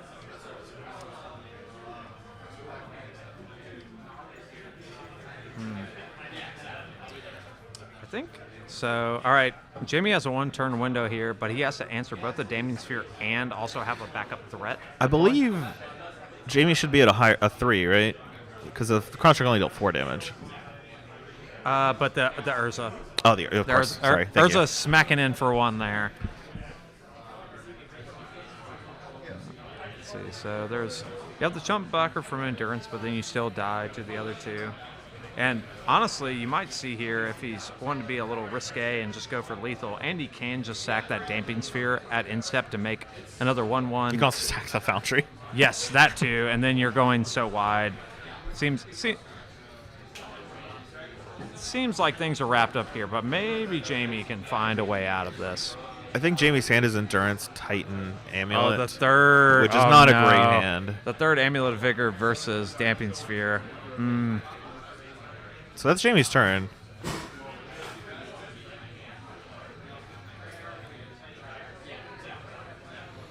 So I think the play. I think I would definitely sacrifice both my artifacts to make Thopters, because this plays around Force of Vigor. Agreed. If you want to, like, if you don't make any Thopters, Urza just hits Jamie for 1. If you make both Thopters, you're lethal through Force of Vigor plus a 2 mana like a Boseiju. Yep. And also, yeah, the other thing here, you had like. Oh. Ends up not sacrificing anything. The only way Andy doesn't win here is if he doesn't attack with every single one of his creatures. So if he does that, then he should win. I'd say it'd be hilarious to see a Force of Vigor just come out of nowhere, though. Well, yeah, and that's why, we were talking about, probably should have made 2 Thopters at the end step there, just to play around that. But since your opponent only has access to 3 mana, and they can't play Endurance and Force of Vigor. 4 mana. Another Urza? No, 5. Oh, Spin. we're spinning. Okay. You don't get to see a lot of Urza spins anymore like you used to back in the Oko days. All right, there's a spin. Just about right out of the deck. Yeah. It's a random card, right? Close enough, right? Oh, doing a little cut. Boom. Can't tell what it is, but it says good game. It was a metallic rebuke. Jamie said resolves. That one's going to stay in exile. Yep. So here's Endurance to block. And, yeah. Yep. That's all she wrote. There we go. And Andy. Good job for Andy, and what I think was an unfavored matchup. Yep. Really, really well done. On paper, did not look good for him at all. But yeah, I think that Damage Sphere bought him just enough time, and then put Jamie a little off kilter. Wasn't able to go get a bounce land and set up for a quick prime time, and that gave him just enough time to win with his second Urza, right? And once again, technology proves its dominance over nature. Yeah. Yeah. Well, when nature dominates us, they won't be here having not a podcast. But just keep in mind, eventually the orcas will listen to this. Oh yeah. And I don't want to get on their bad side. In this chat, we stand. All right, so we're done with this round. We still have a couple matches going. We'll be back here in just a little bit with some more modern action here tonight at the Gathering Place.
We're live. Hey, look at us. That's us. All right, welcome back here. We got Wednesday Night Modern here at the Gathering Place. I'm not going to say the spiel again, but it is the best LGS in Central North Carolina. In the world. In the world, yep. Oof. See, I was trying to be modest, but I am immodest. But, Josh here runs a great place. If you're ever in the area, you should come by. They have basically a different format every day of the week you can play. They even got Cube going on on Wednesdays. Cube is concurrent with Modern. Yeah, if Modern's not your speed and you want to play some Cube, they have rotating Cube on Wednesdays. So people get just out bring here. their own. Like it's exactly. like a different cube every week. Didn't they have your artifact cube not that long ago? They did a couple weeks ago. Yeah. But let's talk about Modern because our players are starting to actually play. So humble. All right, so here we go. Cube is great. Don't get me wrong. Right. So here we go. We got Aiden on our left with Burn. Everyone knows Burn. Burn. What does Burn do? It burns, baby, burns. Is he showing us his hand? Yes. Wow. Lovely coverage act. I didn't see it, but I appreciate the gesture. Right. I assume it was full of lands and spells that deal 3 damage. Yeah. So one of the cool things. Oh, who's our player on the right? Before. On the right we have Benji over here who is playing Zoomer Jun, aka the damn kids these days. Why do they come up with new terms for things? I'm pretty sure the boomers came up with Zoomer Jun. Ooh, the pregame handshake. Yeah, but thankfully for Benji, he's not playing bad cards like Liliana It's the Veil. Tay. Monastery Swift Spirit gets in for 1. All right, old Taylor Swift Spear herself. Just The pain begins. Right, what are the cool Burn things? is the only modern deck I've ever played. Because I can just convert it from my legacy Burn deck. Overgrown Tomb Pass. I assume that means holding up Fatal Push. Maybe if there's a Goblin God, obviously you want to kill it after attacks have been declared. Maybe you get an extra land out of it. Yep, there's a Fatal Push. No, Tay. It looks like Aiden just has a bunch of Skewer the Critics in hand, which are not castable before, like with Spectacle. I think it's Lightning Helix, Skewer the Critics, and Skullcrack, and 2 lands. And there's the Lightning Helix. Lightning Helix, the Ragavan. Yep. No one likes Ragavan. Oh, and Searing Blaze. That's the hand. So Searing Blaze, Skullcrack, and Wooded Foothills, and a Skewer is the hand. One of the neat things about Burn nowadays, and I don't know if Aiden has followed this philosophy, but they've been cutting a bunch of their Eidolon of the Great Revels. I've been seeing that. It seems very interesting in the era of, all right, I'm going to cast Crashing Footfalls against you. Yes, but it's also the era of your opponents go so under you or have a million life that you don't, like, what is this card doing against, like, Omnath or Solitude? Well, it stares longingly into Omnath's eyes and asks, please. I believe that was an Inquisition that took a Skewer of the Critics, which is a much better value play than Thoughtseize. Yep. It's an extra 2 life, basically. I'd say, and is Aiden there sandbagging a land just so he can... Turn on Searing Blaze. Yep. Exactly. And depending on how Benji's deck construction is, this Urza Saga might be game over all in and of itself. Because if Benji's playing a Shadow Spear in his deck, probably the plan is, all right, I'm going to make 2 constructs, grab a Shadow Spear, hit you, and gain 3 to 4 life, and then the game ends on the spot. So we'll see if Benji's playing a Shadow Spear in his main board, but probably has one in the sideboard or somewhere in the 75. Maybe 76 if he's being adventurous. But let's hear it for Smash Smithereens, though. Yeah, very good card. Very good card. Wait a second. This is game 1. Calm down. I think over there. Aiden has drawn maybe a little more lands than he's wanted to. Yep. Which is unfortunate with your opponent sitting at 14 life and starting to make constructs. It's non-trivial when your first creature gets dealt with Burn and you just like have to kill a Ragavan, and then you're like playing from behind at that point essentially. Speaking of Thoughtseize, Thoughtseize is a pretty good burn spell. well, the nice thing about Thoughtseize, is it the best card you really want against Burn? No, but it's always trading 2 life for 3 0 life here. Yeah, so like you're going up 1 life on the When exchange. your opponent reveals 0 cards you can take, that's just a strict negative trade. Yep. So Yep. the best burn spell ever is actually Scheherazade, which dealt 10 damage for 2 white. Yeah, that's true. Until it got banned for that very reason. I'm sure. That is precisely why. But And not because sub-games take up an inordinate amount of space. And time. all right, so we got Skewer Skewer for Freaks. 3. So Benji knows the coast is clear for him to make Yeah, that 2 Nazis was actually pretty huge. Yeah.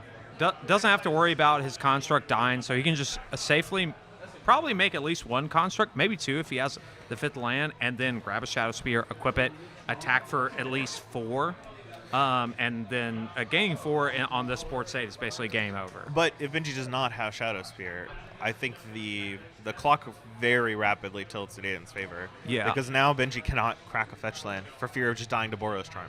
Right. But the thing, so he can attack for, so if he doesn't have Shadow Spear this turn, he can attack for 3. Right. And attack It's for either coming 6. out or it's not. Yeah, we'll see here. With the so the math, all right, we're tapping here, tapping our fingers, thinking about the math. So that either tells me that Benji either doesn't have 5th land or doesn't have Shadow Spear in his deck. So we'll see which one of those is what's going on. But Or drew the Shadow Spear. ooh, well, yeah, been there, done that, got the T-shirt. That's never fun, but you still love drawing Shadow Spear against Burn. I'm not going to say no to it. Yeah, just float some mana. As someone who got into Legacy and also into Modern by playing Burn, anything that gains life is... The devil. I can take that. I take that very personally. There it is. Oh. I'd say I hope Biden fights him in the parking lot later just for pulling out a goddamn Shadow Spear. So we're NC-17 here. That's the one. That's the one you get. Gosh darn. Oh, and then a follow-up Tarmogoyf. Tarmogoyf's huge against Burn, like literally huge. Just literally. Time Spiral Remastered? I've never seen that art in that frame. Yeah, right. It's either. It's so weird to me.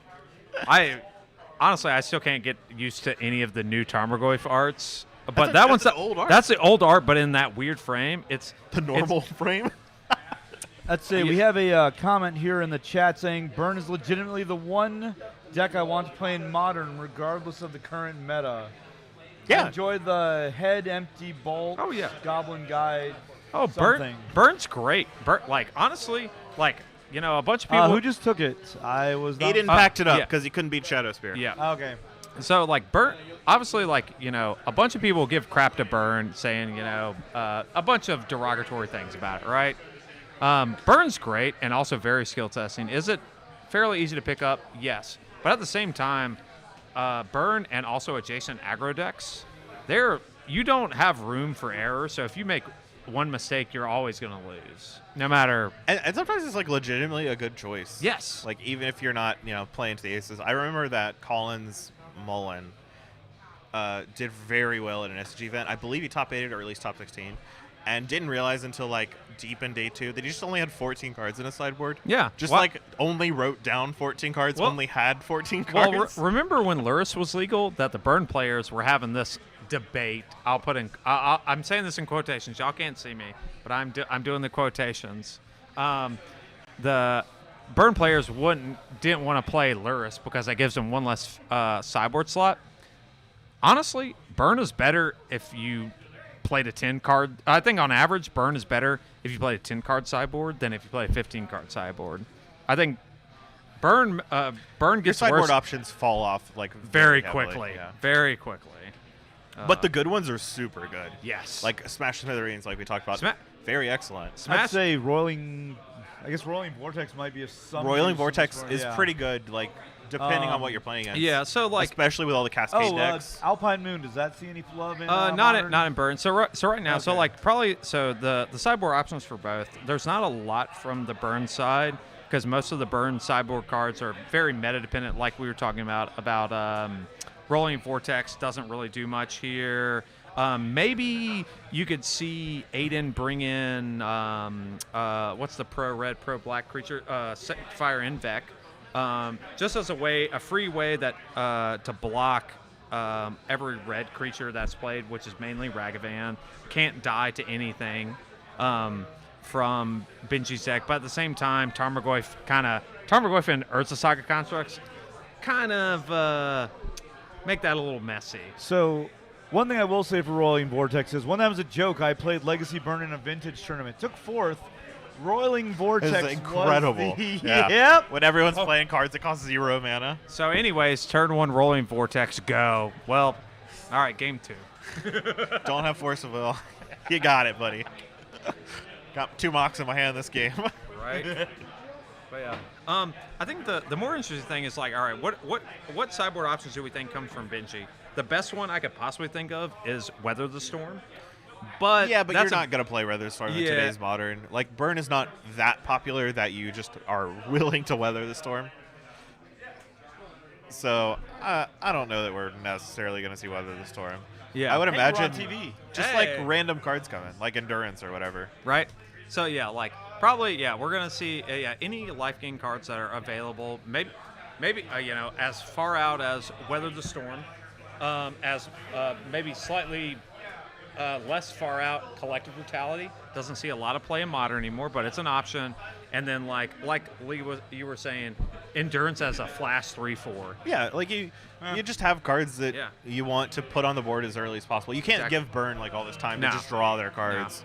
But all right. Like for gang? instance, that game, if Aiden just has 2 more burn spells instead of 2 lands, one gets taken by Thoughtseize, the other one hits. The game's all of a over. sudden, like Now, what do we see out of the Burn player turn 1? Is it Goblin Guide? Is it Tay-Tay? Is it Well, I think if Aiden I see does a pretty bad hand Yeah. off Burn. This is 4 lands and 3 spells. I don't think I'm keeping gross? But at the same time, so one thing that a Burn player might do here, and I've seen it before, I don't know Burn other than sitting on the opposite side and then talking with Burn players that I respect. One thing they will tend to do in some of these very highly interactive, like removal spell heavy matchups, is they'll cut down on some of their threats. But I'm not sure what Aiden would bring in instead of his threats. But some Burn players will keep spell heavy hands because a Fatal Push is literally a dead card against this hand. Yeah, it's a fair call. Yeah. Like, It's likely more of a draw strategy than a play strategy, though. I agree, but it's a thing that it comes up enough. Things to keep in mind. But yeah, 5 lands. Ooh, actually 6. Yeah. Aiden is not in a great place mana-wise. I guess like the only saving grace is hopefully Benji doesn't play a Ren 6 on turn 2, because honestly if on Benji this just board, Thoughtseize as Aiden, that's really bad for Aiden.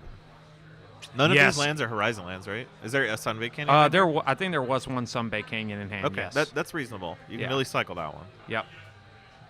Let's see. Yeah, there's Yep, one Sunbay Canyon. Yep. I do love. I don't think that's the same forest he had earlier, but I do remember seeing the mountain he fetched in game 1. Dash Ooh. Dragaman. Now here's the problem with keeping such a land-heavy hand is that you don't want Ragavan to hit you, but you also can't afford to Lightning Bolt Yeah. it. So Saying he always got a charm in hand, right? I think. he has a Lightning Bolt Yeah. as well. Yeah. Oh, okay. The problem. Yeah, the And problem. Aiden just takes it because he can't afford to use his cards to kill Ragavans. And this is literally Ragavan specifically is one of the big reasons you've seen a downtick in burn. All right, what happens when a Ragavan hits a Lightning Helix off your burn opponent's top of the deck? It's rough. Game almost ends on the spot. It's happened to me a bunch. It's like you would cast Healing Salve against Burn. Yeah, but you get to deal 2 while doing that. Deal 3.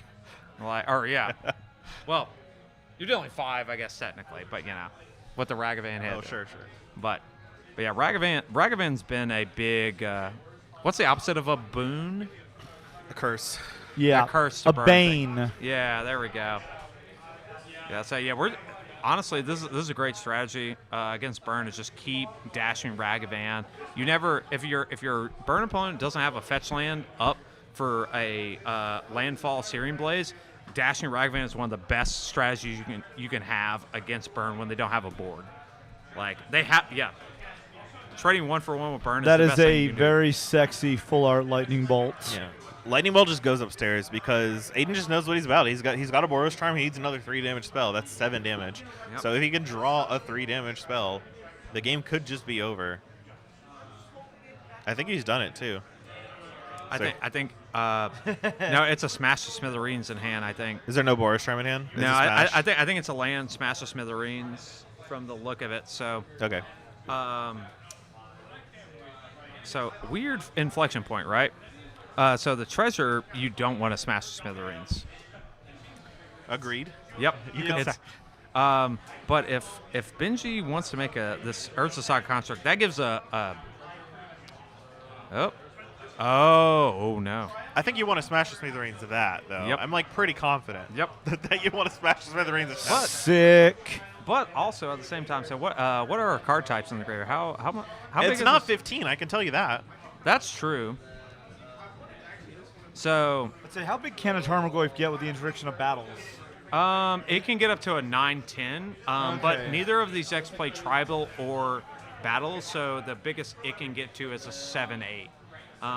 That's still nothing to sneeze at. That's still so it's only 11. And that's lethal. Yep. Yep. Okay. Burn right. does it. And that was good by Aiden to recognize that you're not going to be able to bolt a Ragavan and win the Right. game. You just go upstairs. Let's Go say, upstairs. I played him before. He is incredibly good at that deck. So. Yes, I've also Aiden's been playing Burn for a while. He knows what's up. He knows how to play it. And the thing with Burn is it's all about the tiny edges. Like we were trying to say earlier. It's He's tried to blow my face off in response to things where I would blow his off instead. exactly. It was terrifying to have to think that much while playing Burn, especially about the stack. Yeah. So Oh, and okay, we can see a little bit of sideboard here. So you can see that Aiden actually looks like he boarded out his Swift Spears, I think is what happened. So like I was saying earlier when we started game 2, some Burn players' strategy against the highly interactive decks is to board out creature threats and basically just become a non-creature combo deck, even more so than they already were, depending on how you want 7-card combo. Yeah, 7-card combo. 7 lightning bolts. That's Yeah. 21. Yep. let's say we've got a couple other comments in chat. Bibu says H. Remy says Bibu. And our very own Tim, Judge Tim, says Burn stopped playing Helix. Yeah, for not- Ragavan. I've seen that. Yeah, that is true. Yeah, But I've always seen them in the sideboard when they don't have them in the main deck because no Burn player ever wants to lose the mirror. That's something I know. but I Let's say the absolute worst thing I ever had Ragavan do to me while it was still legal in Legacy, I was playing Oops and he managed to rip my Dread Return off the top of the deck. sounds like a skill diff issue to me. But all right, so we have Because both, there's no chance in Magic anyway. right. Nope. Sorry, we got both players shuffling up here, drawing some 7s. I'm not sure if Benji mulliganed or is still shuffling for his first hand here. We'll find out when he keeps or puts a card back. Yeah. And also, Aiden shuffles, so this is a mulligan for both Yep. players. okay. I wasn't sure. Some people take that Seth Manfield approach to mulliganing. I just want a playable hand, as in lands and spells. They keep. Yeah, that ain't me. I take an anti-Seth Manfield approach to mulliganing. Same. I'll mulligan to 5, 4, whatever. Bad hands, get out of here. In this format, keep strong hands. But some people just are able to maximize the value of every single card they have. So if they can maximize that, I'd say if you want to strengthen your hands, you can always just go outside and just crush rocks with your bare hands until you can powderize them. Wait a second. We're talking about a completely different hands thing here. No, it's related. Ooh, okay, this looks like a really good hand. You guys for ever seen that Aiden. video on YouTube of that guy who just crushed a wasp's nest with his bare hands? No. Yeah, you should look it up. It's great. That's just my old How did- Uncle Phil. How did the Wasps take it? Oh, not very well. Oh, they were literally pulverized. Wow. Oh yeah, if you. Oh, no, you're good. He's not on duty. Love it. Yes, love it. All El right. Clasico. And I played against Aiden enough to know. I think this is a strategy he does a lot, where he boards down on threats, and then it's just I'm a burn combo deck. I'm gonna play these non-creature spells that deal 3 to 4 damage to you, and your removal spells that a are Blood just gonna Crypt? be dead. Yes, that is. Let's say, Yep. once while very, very drunk, I declared, burn to really just be Stormless Storm. One of the things I think about when I'm playing these start decks, especially the ones that rely on like Shadow Spear in this matchup, you typically want to get a black-green land on turn 1 so you can play Saga and then Tarmogoyf. Agreed. If you played a Blood Crypt, you're not allowed to play that. Oh, this is is it Soulless Jailer? Yeah, Soulless Jailer. You can't play cards from Exile. Is that Soulless Jailer? Yeah, I think that is. You can't play cards from Exile or libraries? No, you can play from libraries. Oh, is it graveyards? But the graveyard and nothing can enter from graveyards. So this was boarded in as an 0-4. That's what I'm thinking. It doesn't do anything against burn. I'd say, what is it doing? Oh, yep. Oh my god, Yeah. it gives a target for Searing Spear. Oh no. But okay, hold on. So we see this. All right. So Aiden Sand has another Searing Blaze. No Greenland too, so this Haywire Mite can't even kill the Soulless Jailer to gain through life. Well, it couldn't kill the Soul Shadow for another it's a reason non-creature. too. Not. You're right. Yeah. Just get the Urza Saga. Yep. Oh, this is gonna be painful. But you can't equip the Shadow Spear to the Soulless Jailer. And attack for 1. Getting up to. Plays around second Searing Blaze, I guess. Nihil Spellbomb. What are we doing? So did What? Benji draw? Yeah, you're just trying to draw a land, right? But I don't think this is a winning line. No, did he draw the Shadow Spear? Maybe. It's a possibility, right? But I would have rather played Shadow Spear last turn if you had it already in your 6-card hand. Oh, wait, hold on. All right, Benji's going back in a sec. Let's see. If he comes around and gets Shadow Spear here, I'm going to be very confused. Ooh, okay. Pyrite Spellbomb makes Okay. That's a more lot sense. better than Nihil Spellbomb. I think he either he is respecting Smash the Smithereens very, very heavily, or he already has the Shadow Spear in hand. I feel like these are the only two options. Can you afford With this, he has Shadow Spear in hand. This? Yeah. Oh, a Fable. Does he think he can? No, he's just giving Aiden infinite time to kill him. Okay. Burn. If you're not playing creatures, you're just using your life total as a buffer until you can win the game, right? Yeah. And Aiden's under 0 pressure right Yep. now. Also, give this man a Goblin Shaman token. Let's say he I took know. a whopping 1 just now. Sorry, I didn't bring the Charmeleons with me. I mean, I get it. They're like $10 for the official token. Yeah. So you just get anything that resembles a tutu. And God forbid you want it like foil or in a foreign language. There's a foil one? Yeah, there's they make foils of those. I bought a bunch of foil Japanese tokens this weekend. Were any of them Goblin Shamans? No, I'm going to keep using my Pokemon cards for those. Let's say, also, there are very whimsical and wonderful custom tokens sold here at the Gathering Place. Oh, yes. Whole binder full of them. A whole binder full. Art by the wonderful Mac. I can't remember his last His name. I don't remember his last name. I just know his online handle and artist handle is Fun or Quit. Yep. That was a good. So Aiden initially targeted the Soulless Jailer with Searing Blaze, not realizing the face down token was a 2/2. And he's like, no, hold on, that one. I want that one. It's now very dead. Very, very dead. And so I guess the problem here, The problem for who? well, the problem for Benji is that he's going to have to basically go down a card to sack this. At some point, he is going to have to sack this Haywire Mite to go up to 10, maybe. Although, maybe that inflection point doesn't matter if the collection of spells in that Aiden plays go 4 damage, 4 damage, 3 damage, or 3, 3, 4. But we'll see. And you can see there from, sorry, we kind of skipped over this, but the Fable of the Mirror Breaker trigger discarded 2 removal spells. So you can see that Benji kept a removal heavy hand. So here's Smash on the Jailer. Oh, no. And there's no green mana available. Yep. And that was in response to what, that Inquisition?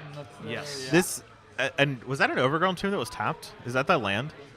Yes. That's unfortunate. Yep. Agreed. I'm pretty sure that's a Deflecting palm. deflecting palm Ah, that's yeah. been modified, but that is a great art. I can't remember what Yu-Gi-Oh card that is, but that's pretty great. Magical cylinder. Oh, Magic Cylinder, right? Yeah. That's a really good altar. I don't know who did that. Honestly, could have been Mac. We were just plugging him earlier, but Well, we should just go beat him up after the match and take it. for exactly. ourselves. All right. So y'all heard it here first. What was the AKA Japanese card, Alan? Was that a lightning helix? Yes, it was. Just checking. You know. It looks like Rimuru from Once I Was God, Reincarnated you're as such a a Slime. Yep. It does. The blue hair and Weebs. everything. Yeah. Weebs. Grind the wa no Ichinai. Going back to the magic cards now. Weebs. At 5 life, this is. Oh, drawing a card. Okay. Yeah, you're not. They're never gonna like save the bolt. So Like notably, Aiden specifically shattered the 0-4 because Pirate's Woman could kill the Haywire Might. So funny little thing here. If Aiden doesn't draw another burn spell in these next 2 draws, he has to contemplate actually killing this Haywire Might. Oh, okay. No, he's gonna draw the burn spell. Like this is not even a question in my eyes. That's fair. You just to get to sacrifice this land, have 2 draw steps for any spell. Let's see. Oh, and bang. There's a Skullcrack. Yeah, that's it. As the kids on or from Never Neverland would say, bangarang. I think we can attribute that to Skrillex, the poet. Oh, wait, okay, all right. So we lost one of our commentators here after an unfortunate accident Chris just had. I can still hear his laughter. Yeah. We can still, he's still here with us in spirit. So Burn taking it down against the old, what did I say earlier? It's not. Yep. It's the kids these days, John. All right. So we have the kids these days, John lose, but we're gonna take another break. I think we have one more round coming. We should, yeah. Yep. Yes, indeed. Because So- this is the 3rd round. There are 4. Yep. So we'll be bringing you some more modern action here from the Gathering Place in just a little bit. See you soon.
All right, we're back here with We're on Wednesday. TV. Oh my God, we are! Holy shit! All right, there was our one curse word for our NC-17 rating.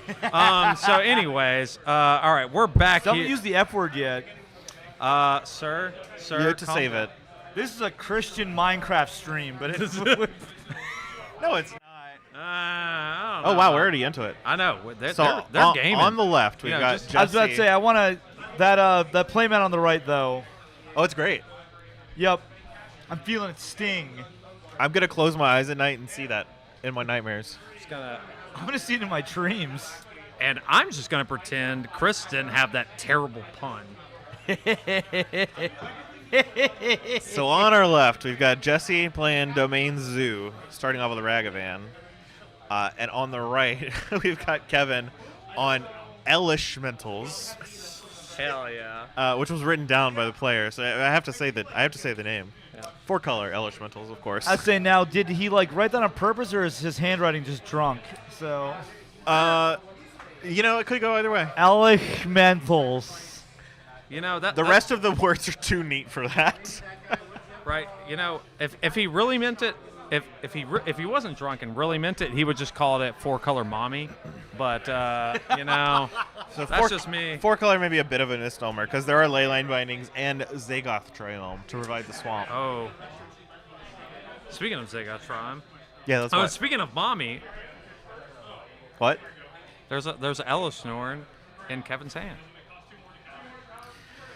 So how is this matchup, Zoo against just your 4-color elementals? So you have a lot of the same cards across both decks. They're both basically 5-color decks built around a domain sub-theme, as it were, between Leyline Binding. They probably both are playing Ren and 6.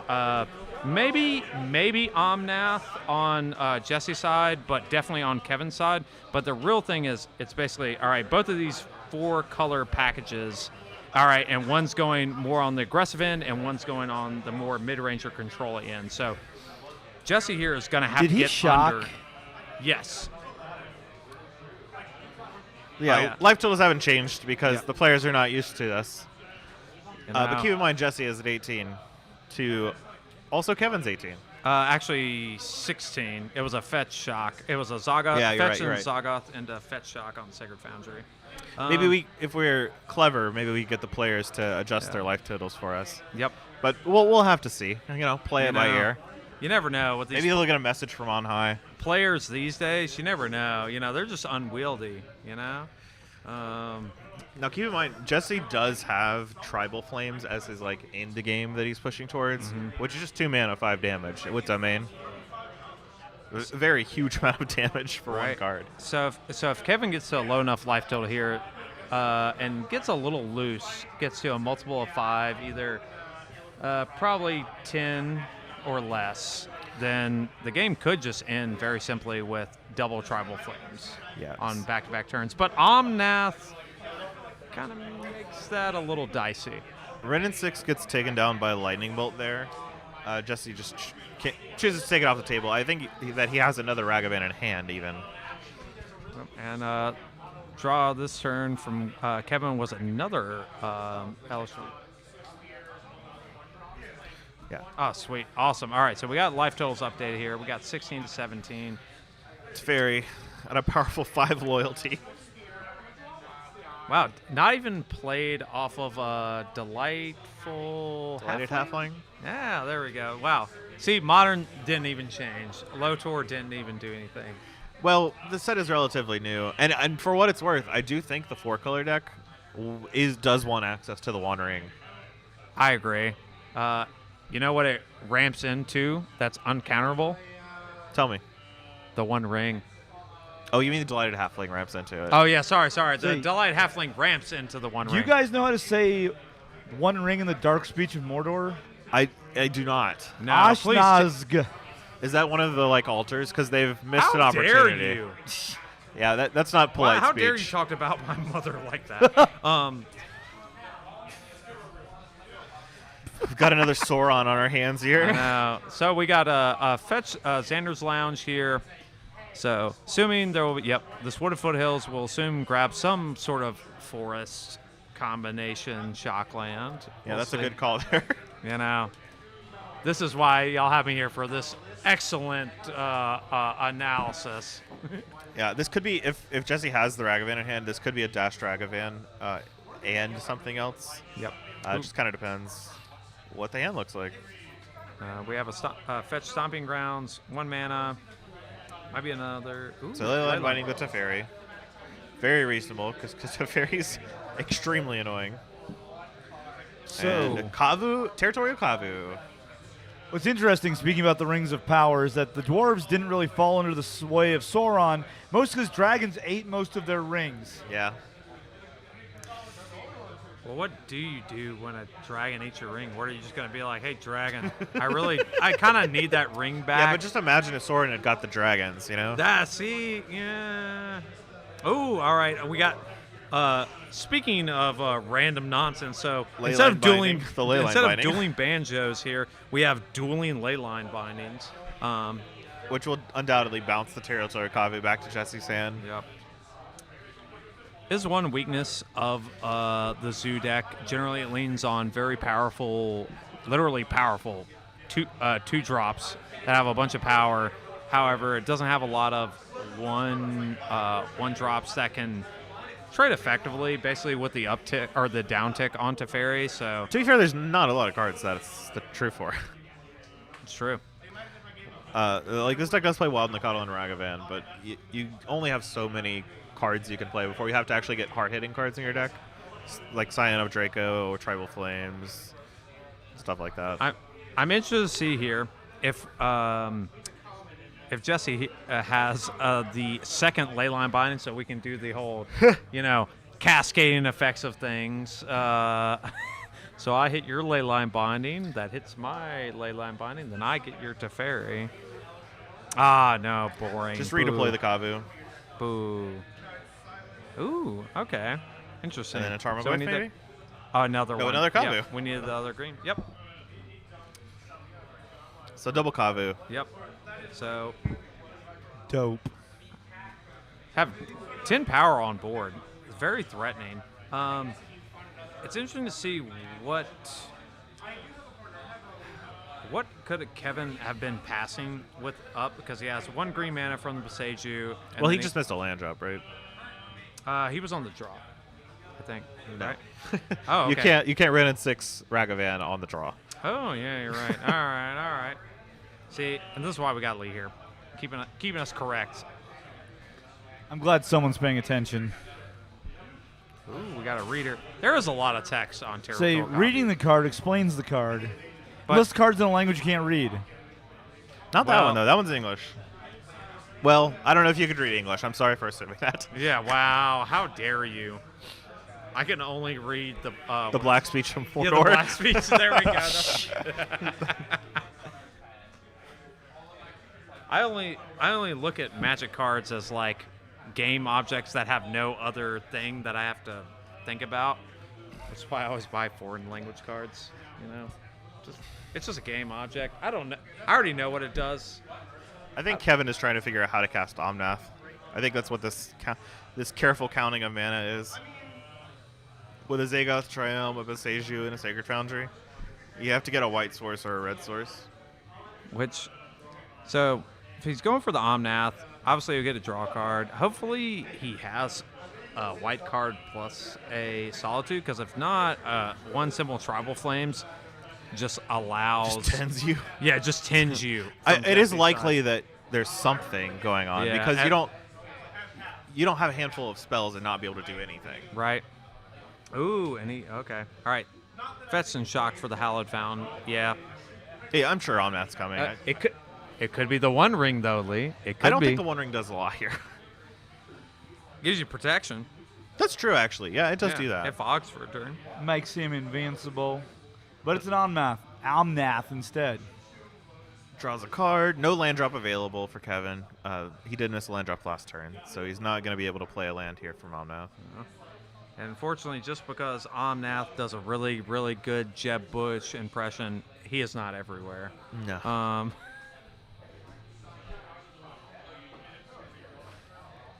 So interested to see if here, Jesse has the answer to Omnath to be able to crack in for 10.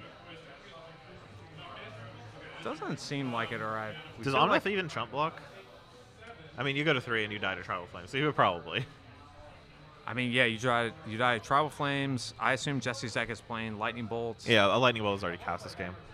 So, 2 mana. This might be the Tribal Flames we're talking about. Or, yeah. Oh.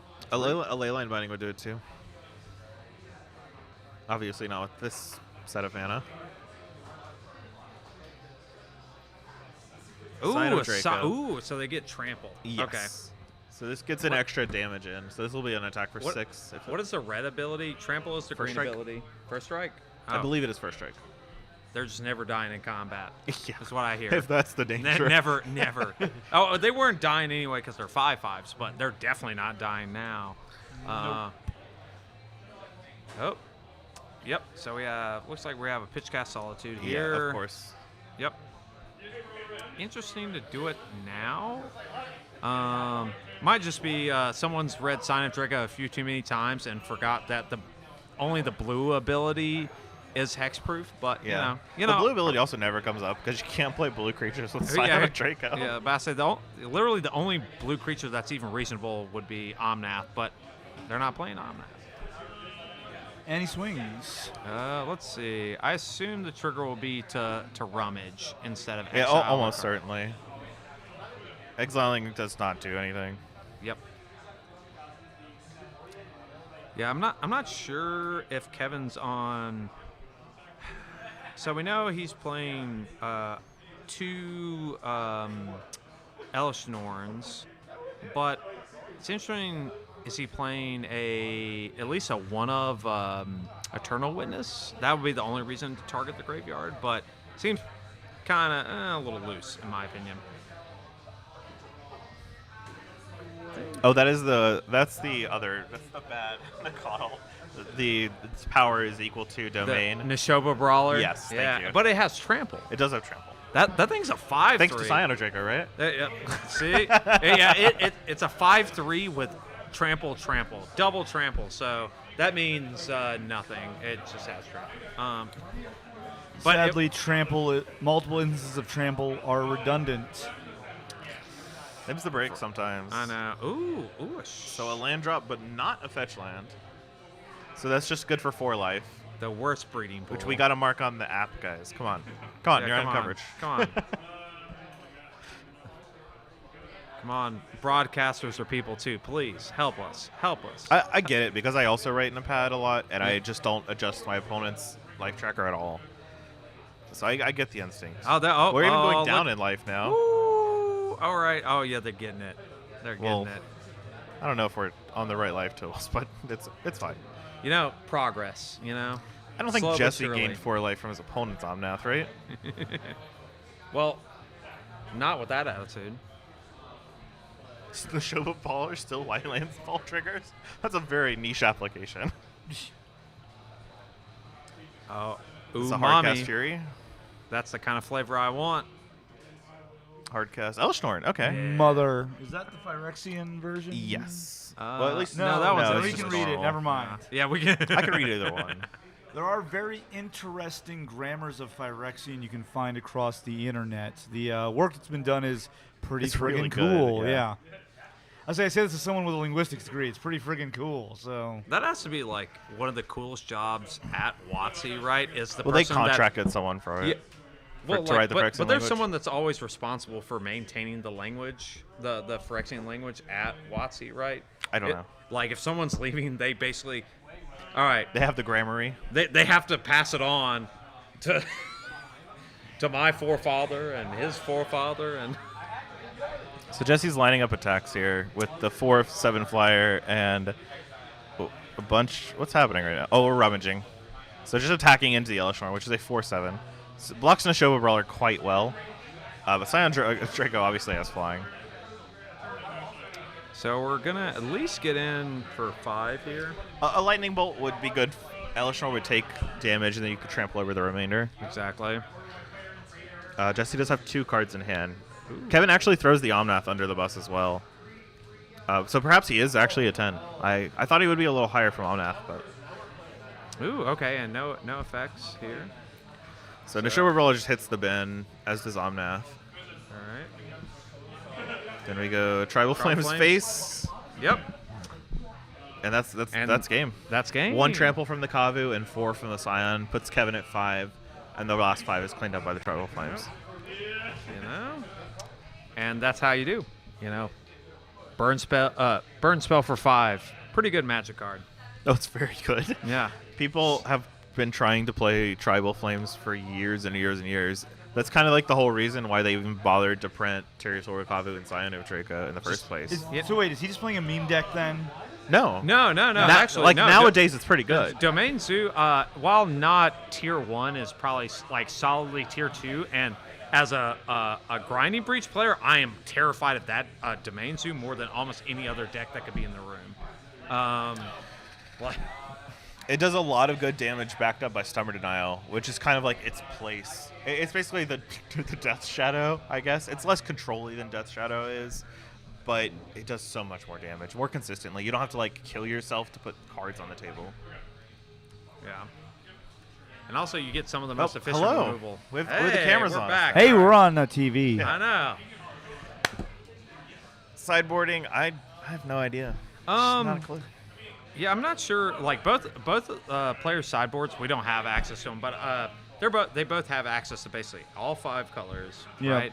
Yeah, sans black cards. They'll They're probably not- they're bring not- in and remove cards. Well, not only are black cards just bad in Modern, they're none you really want to sideboard. I mean, they are. I think the inflection point here is going to be basically from the main board deck construction. I don't think Kevin will have nearly as many cards to switch in and out that Jesse will. I think Jesse, if he's on a Stubborn Denial build, will have more cards. He thinks He is about on Stubborn Denial. I do know Okay. that for a fact. Okay, so he has more cards, and obviously they have a bunch of good targets, but he might have the mindset, all right, I want to play this mid-range game. I don't, and especially there was a Teferi on Kevin's side of the battlefield almost that whole game. Stubborn Denial would have done nothing. So maybe you just want, all sorcery speed spells or removal spells. Like, you don't want any counter magic. It doesn't hurt to stub a Leyline Binding, though. That's true. Like, that's pretty important. And if Kevin does have the 1 ring in his deck, that's also a very effective stub target. Which it's an interesting question, and one we are still learning because this is literally the first week with low tour cards. How much are players that are playing the 1 ring and playing against it are supposed to respect it and take that into consideration in these like sort of one deck's playing the more aggressive role versus the 1 ring? I think in this matchup you actually have to respect it. Yeah, because the fog, you're fogging like 10 damage when they have 2 creatures in play. That's huge. Good point. You guys want to learn how to say the inscription on the 1 ring? That's so long. No. It's not? Okay, repeat after me. Ashnazg. Wait, this is evil speech. I Yes. shall not repeat it. Yes, you will. No. Yes. Ash Hamanamanan. He's doing his best, guys. What's the rest? What's the rest? Come on. Okay, the next one is Ashnaz Gimbatul. Ashkaz, Jimba. Oh, this is really hard. Okay. Okay, next phrase. Ashnaz Thrakatuluk. Ashnaz Thrak Dracatulik. Buell. Sure. Ang Burzum Ishi Krimpatul. No. That's too much. You lost me there. Yeah, So- that was that was- The Black Metal Act actually, Burzum actually took their name from this Oh, poem. really? Yes. But also, the guy, the one-man act that is Burzum, the kid's a Nazi and a murderer. So, Well, And on a better note, pirate his music, don't give him money. right? All right, I agree with that. But all right, so we're back here very quickly into game 2. yeah, honestly. Wild Nicottle. Both players kept 7, and yeah, Blast from the Past, once banned in Modern, Wild Nactal. Everyone loves Wild Nactal. Everyone. Everyone. Chris, do you know Wild Nactal? Yep. Only a 2/2 at the moment, unfortunately. I like how the lands on Kevin's side just lines up with the arm that the Hornet's resting on. Yeah. That's just good deck building. It's definitely good presentation. Yeah, honestly, points for style. I don't know how that factors into tiebreakers, but it should. Style breakers. Style. We were just talking about combo breaker earlier. There should be a style breaker. I'm sure one of the fighting games has it. Yeah. How good was you stunning on your opponent or popping off? Actually, that's the pop-off competition, the style breaker. All right. So it seems like a hard turn here from Kevin. He's thinking about how he's going to sequence his land. It's probably thinking about his next few turns.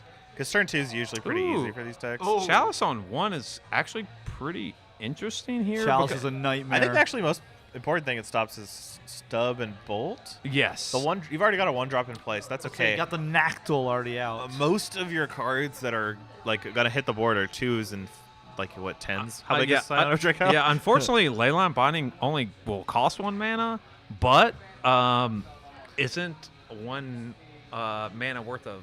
It's not value. 1 mana value. Yeah. Yeah, that's still weird to say. So. Because you got your mana, and then you want to get your mana's value. See, this seems like a really, really good spot for Jesse. He's just ahead on board. His opponent played a spell that didn't do anything to affect the board. Yeah, it has like a unknown effect on the game. That's like kind of the weird part. Playing Chalice into these more mid-range decks, like they obviously have 1-drops and spells that are 1 mana that you want to cast. But once they already have a 1-drop creature in play, you're like.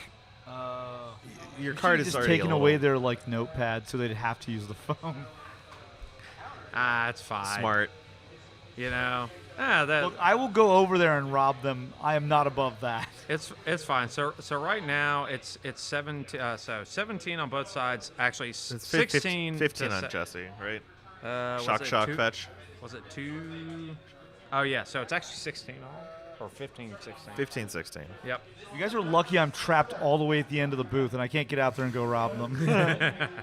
We could switch the order up next I time. this prismatic ending. Yep, on the territorial Kavu there to stem some of the bleeding. But interesting thing, this Zaga Triumph doesn't really represent much. It represents nothing. Like can't be a Leyline Body. So this wild Nakatl will be getting in for 3. That's for sure. Yep.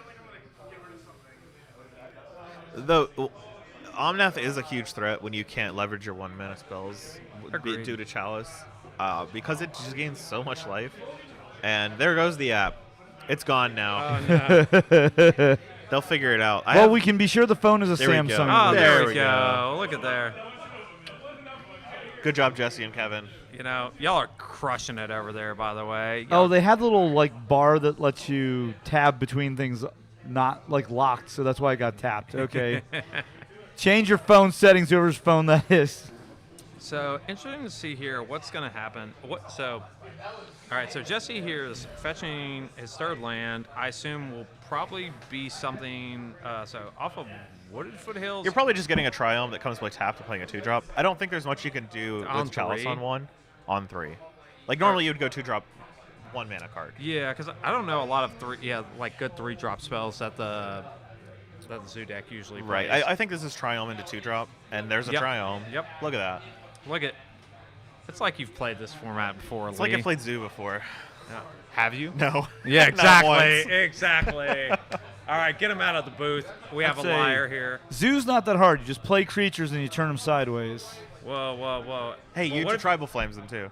Well, wait, what if, hold on a second, but what if they turn it sideways, but towards the left instead of the right? That takes a lot of skill to turn it to the right. Then I'm just shoving you both out of the way and going over there All to right. rob them if they start that. Nissa Resurgent Animus. Okay. So All this right. is your 3/3 Lotus Cobra. That the second time you landfall, you get to reveal an elemental from your library. Or another Nissa. Or another Nissa. That's also possible. So probably the best thing Kevin can find here is a Solitude, but he also needs a white card. if there's a Fury in his hand, I think he can find Omnath pretty comfortably as well. I'd say, you know what the best part about the card Fury is? In German, its name is Wut, which is spelled W-U-T. What? That's how it feels when my opponent has Fury when I'm playing creatures. Well, Well, I don't know how it's said in Japanese. I just know it's one kanji character, so that's all I got. That's on that angle. But all right, so I wouldn't be surprised if Nissa if depending on what Nissa reveals and the contents of Kevin's hand, if Nissa gets traded for Wild Nikado, would not surprise me. yeah, classic 2-for-1 trade. 3-drop trades with a 1-drop, maybe draws another card. If there's a leyline binding in Kevin's hand, you can also get rid of the territorial Kavu. Like, it's not a bad trade.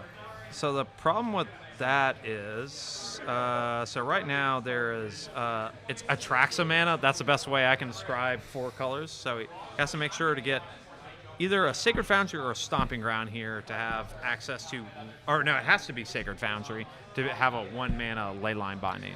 Well, yes, that's true. But you can also do it with 2 mana. If you get any untapped land, you get 2 mana off Nissa. Yeah, I also forgot that Nissa just makes mana because why doesn't Nissa? It's a Lotus Cobra. Yeah, it's just. Yep. Look at that. Wow. I would have never that's guessed. 2 mana off Nissa, then you can leyline binding. If there's a leyline It's 2 binding. kanji. Learn to count. I can't count. Now I have to remember how to read Japanese so I can tell you what its Japanese name is. It's probably. It's Fury, right? Yeah, I whatever the Japanese language equivalent of Fury. That's is. a show. I can't remember. I forget what the first 2 characters are. I never knew. All right, so let's see what's revealed here off of the Nissa. This is actually the first time personally seeing one played in IRL. Seen it played a bunch on Moto. It's a lot faster on Magic Online because we've only gone through 6 cards here. And God, I would have already seen the card. Okay, so Leah, hold on. While we're waiting on this, and maybe just throughout. All right, so what's the proper way to do cascade spells and things where you have to flip off the top? Oh, you just pick up your deck and you just flip off the top. See, all right. Like, one at a time is too much dexterity possibility issues, and it's also very slow. Yep. So public server announcement, service announcement for anyone that's listening. Please just start flipping your deck quicker. Just pick up your deck in one hand, in your left hand if you're right-handed. Granted, with Living End, it doesn't matter that much because usually they're dead. Like if you're actually casting and cascading into Living End. Well, no, not Living End. You're talking about creativity. Creativity shuffles. Creativity to shuffle. I was talking about actual Living End though. If you're cascading, you can cascade fairly slow with Living End. You just have an unassailable board. Yeah. Anyway, Solitude was the grab there from Nissa, in case anyone missed it. Okay, there's no pun. It's just like Kesas show. No pun. So you're Yeah. supposed to be a pun? Okay. So we see here the 2 mana that was floated off the Nissa triggers was a green and white Ella Domri's call for Mommy herself. So if Kevin here has another white card, he might be able to Solitude trade, or play a Solitude, trade with the Kavu, and then also trade with the Wild Nikado, and then set up an Elishnorn in the next turn, which a 4/7 on this board will be huge. Also cuts literally. off Jesse's access to Leyline Binding. Exactly. It's never getting answered other than double Tribal Flames or combat plus Tribal Flames.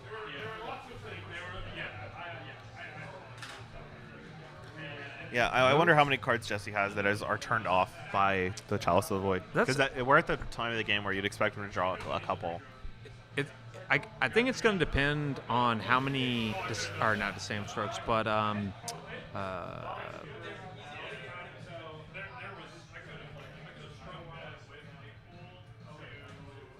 so you have Wild Nikado, you have Ragavan, you have Lightning Bolts, and then maybe Stubborn Denial was left in. Maybe. Yeah, in some number, maybe. Yeah. So, like, up to 16 cards, but probably we're talking closer to, like, 12-ish in the post-board games. But, you know, it's how the game works. Maybe Jesse just has a hand of all 1-drops. So there's a Scion Draco again. Ooh. Sadly, this does not give first strike to the Wild Nikado. No. Oh, and there's a Rummaging Lightning away Bolt. a 1-drop. Yep. One of the benefits of Territorial Kavu. And Jesse actually drew a Leyline Binding there. So he can choose to, if Kevin wants to just play out the Elishnorn, you would have to play the Leyline Binding. And then you could choose to get the Chalice if you wanted to unlock your 1-mana spells. And then maybe from there, a Lightning Bolt plus Tribal Flames can answer the Elishnorn. yeah, Seems- Jesse's presenting a lot of damage this turn. Yes. Like Right. if Nissa trades, Kevin's still taking 5. 5. He's going to If 7. I mean, He well, doesn't yeah. Solitude. Right. And Leyline Binding plus the Lightning Bolts and Tribal Flames, like I said, would actually just be lethal. So who cares about Elishnorn, honestly? Well, you kind of have to care a little bit. Well, not if your opponent's dead. Scion does fly. Elishnorn Alright. is big, but does not have reach. Have you ever just killed your opponent? Yes. Chris, have you ever just killed your opponent? Killed or held? Killed. Not in real life. but I'm the interested game. in both, actually. Oh, there's Look, Tribal they're- Flames. The bodies So is that are buried lethal? under the gravel parking lot next to the store. Ooh. Oh. Wait a second. Wait a minute. Wait a minute. Yeah, so Those Kevin just took the damage, leaving Nissa in play. Jesse Tribal Flames him to put him dead to -1. And then had in to- response, Kevin has to Solitude Nissa to gain 3 life and go to 2. I believe is what the life total Ooh, is. yep, that's what it looks like. So, and So it should be 14 to 2, if my math is correct. I don't. Again, someone go take their notepads away. Yep. And that's it. Just all lands. Yep. Man, banishing the Elishnorn for Solitude instead of just leaving the I Eldamri know. spell in your hand, that's ballsy. Well, he had to use the mana on that turn from the Nissa. No, if you want to use Eldamri's call. Oh, what- but no, you but- just but- leave it but- in your hand to pitch what- Solitude. Well, no, but you didn't. He needed the mana to even cast. Like the Nissa mana let him cast Eladamri's call.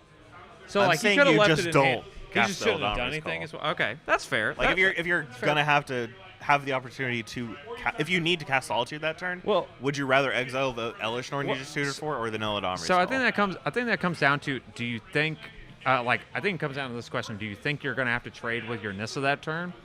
I think I'm the answer absolutely is- trading with this. So I think you have to, if your only path to victory is, all right, trade with that, get a mom in play, and hopefully your opponent has infinite leyline bindings in hand, and then some solitude wins you the game there. Still very, very tenuous game plan, but I don't think Kevin had a better line, honestly. okay. Still, Jesse does win that match Yeah. at a 2-0 record. Yeah. So wait, actually, this was round. Yeah, that's round 4. Yeah. So that was Yep. the final round. Jesse We is are- defeated. We have reached the end of Modern tonight, I believe, gentlemen. Yeah, it's been fun. Yeah. So I hope. Hey, we're on TV. Hey. Hope everyone's been having a great time here. Like I said, we're here at the Gathering Place here in Chapel Hill. The not spikiest, but the most fun LGS in all of Central North Carolina. Big thing we want to plug right quick. You've probably seen it if the little advert when we've been off between rounds. But don't forget, coming up in August 18th through the 20th, we have the Gathering, not any gathering, the Gathering. Just stone's throw away from here. The Durham Convention Hall. Durham Convention Hall. We're going to have a main event Saturday, the 19th, Modern 10K RCQ. This is a destination one, so for any of you folks that have already qualified, looking at you, Lee, you can still play this event. And still, crush everyone and, just hashtag shrink the game. If that's your jam. Yeah, besides that, we also have, there's going to be a vintage event, I think the same day. I think there's a vintage 1K. There's going to be a old school event. That's 93, 94, for those of you who don't Yeah. know. Yeah, Bring your Chaos Orbs. for the boomers. Yes, do bring your Chaos Orbs. And Play one, but bring it. I will judge you as you're flipping your Chaos Orbs. See, I have a Chaos Orb, and I'm very good at flipping it. It's a legitimate skill. Well, someone asked you to flip earlier and you wouldn't do anything. So I don't think I that don't was think a- you I don't deserve. think I that don't was think- a I'm stream good at joke. flipping orbs. Yeah, no. You got to flip everything. You got to flip your body. I'm going to flip you out this window. Yeah, we could see Wait, that hold- later. Bye. No. And the last thing on Sunday, I think we we have a couple events on Sunday, but the main one is all right. After our modern 10K on Saturday, we have a Pioneer 5K RCQ. So this is also same thing, destination event. Even if you're already qualified, you can come down, play it, crush some people, hashtag shrink the game, hang out with a bunch of locals. With us? What? With us? With us? Oh yeah. Yeah. Well, if you want to, I don't know. We're fine, but I think we're a good hang. But yeah. Until Chris wants to get you out of a window, then it's Exactly. a little rough. There are no windows at the Durham Convention Center. You're safe. There are no windows in Bossing Say. Very cool. But thank y'all for tuning in tonight. This has been great. Hope to see y'all again some other Wednesday. But yeah, y'all have a good night. Come play trivia on the Gathering Place on Friday. Yeah, it's great. Chris runs it. Yeah, exactly.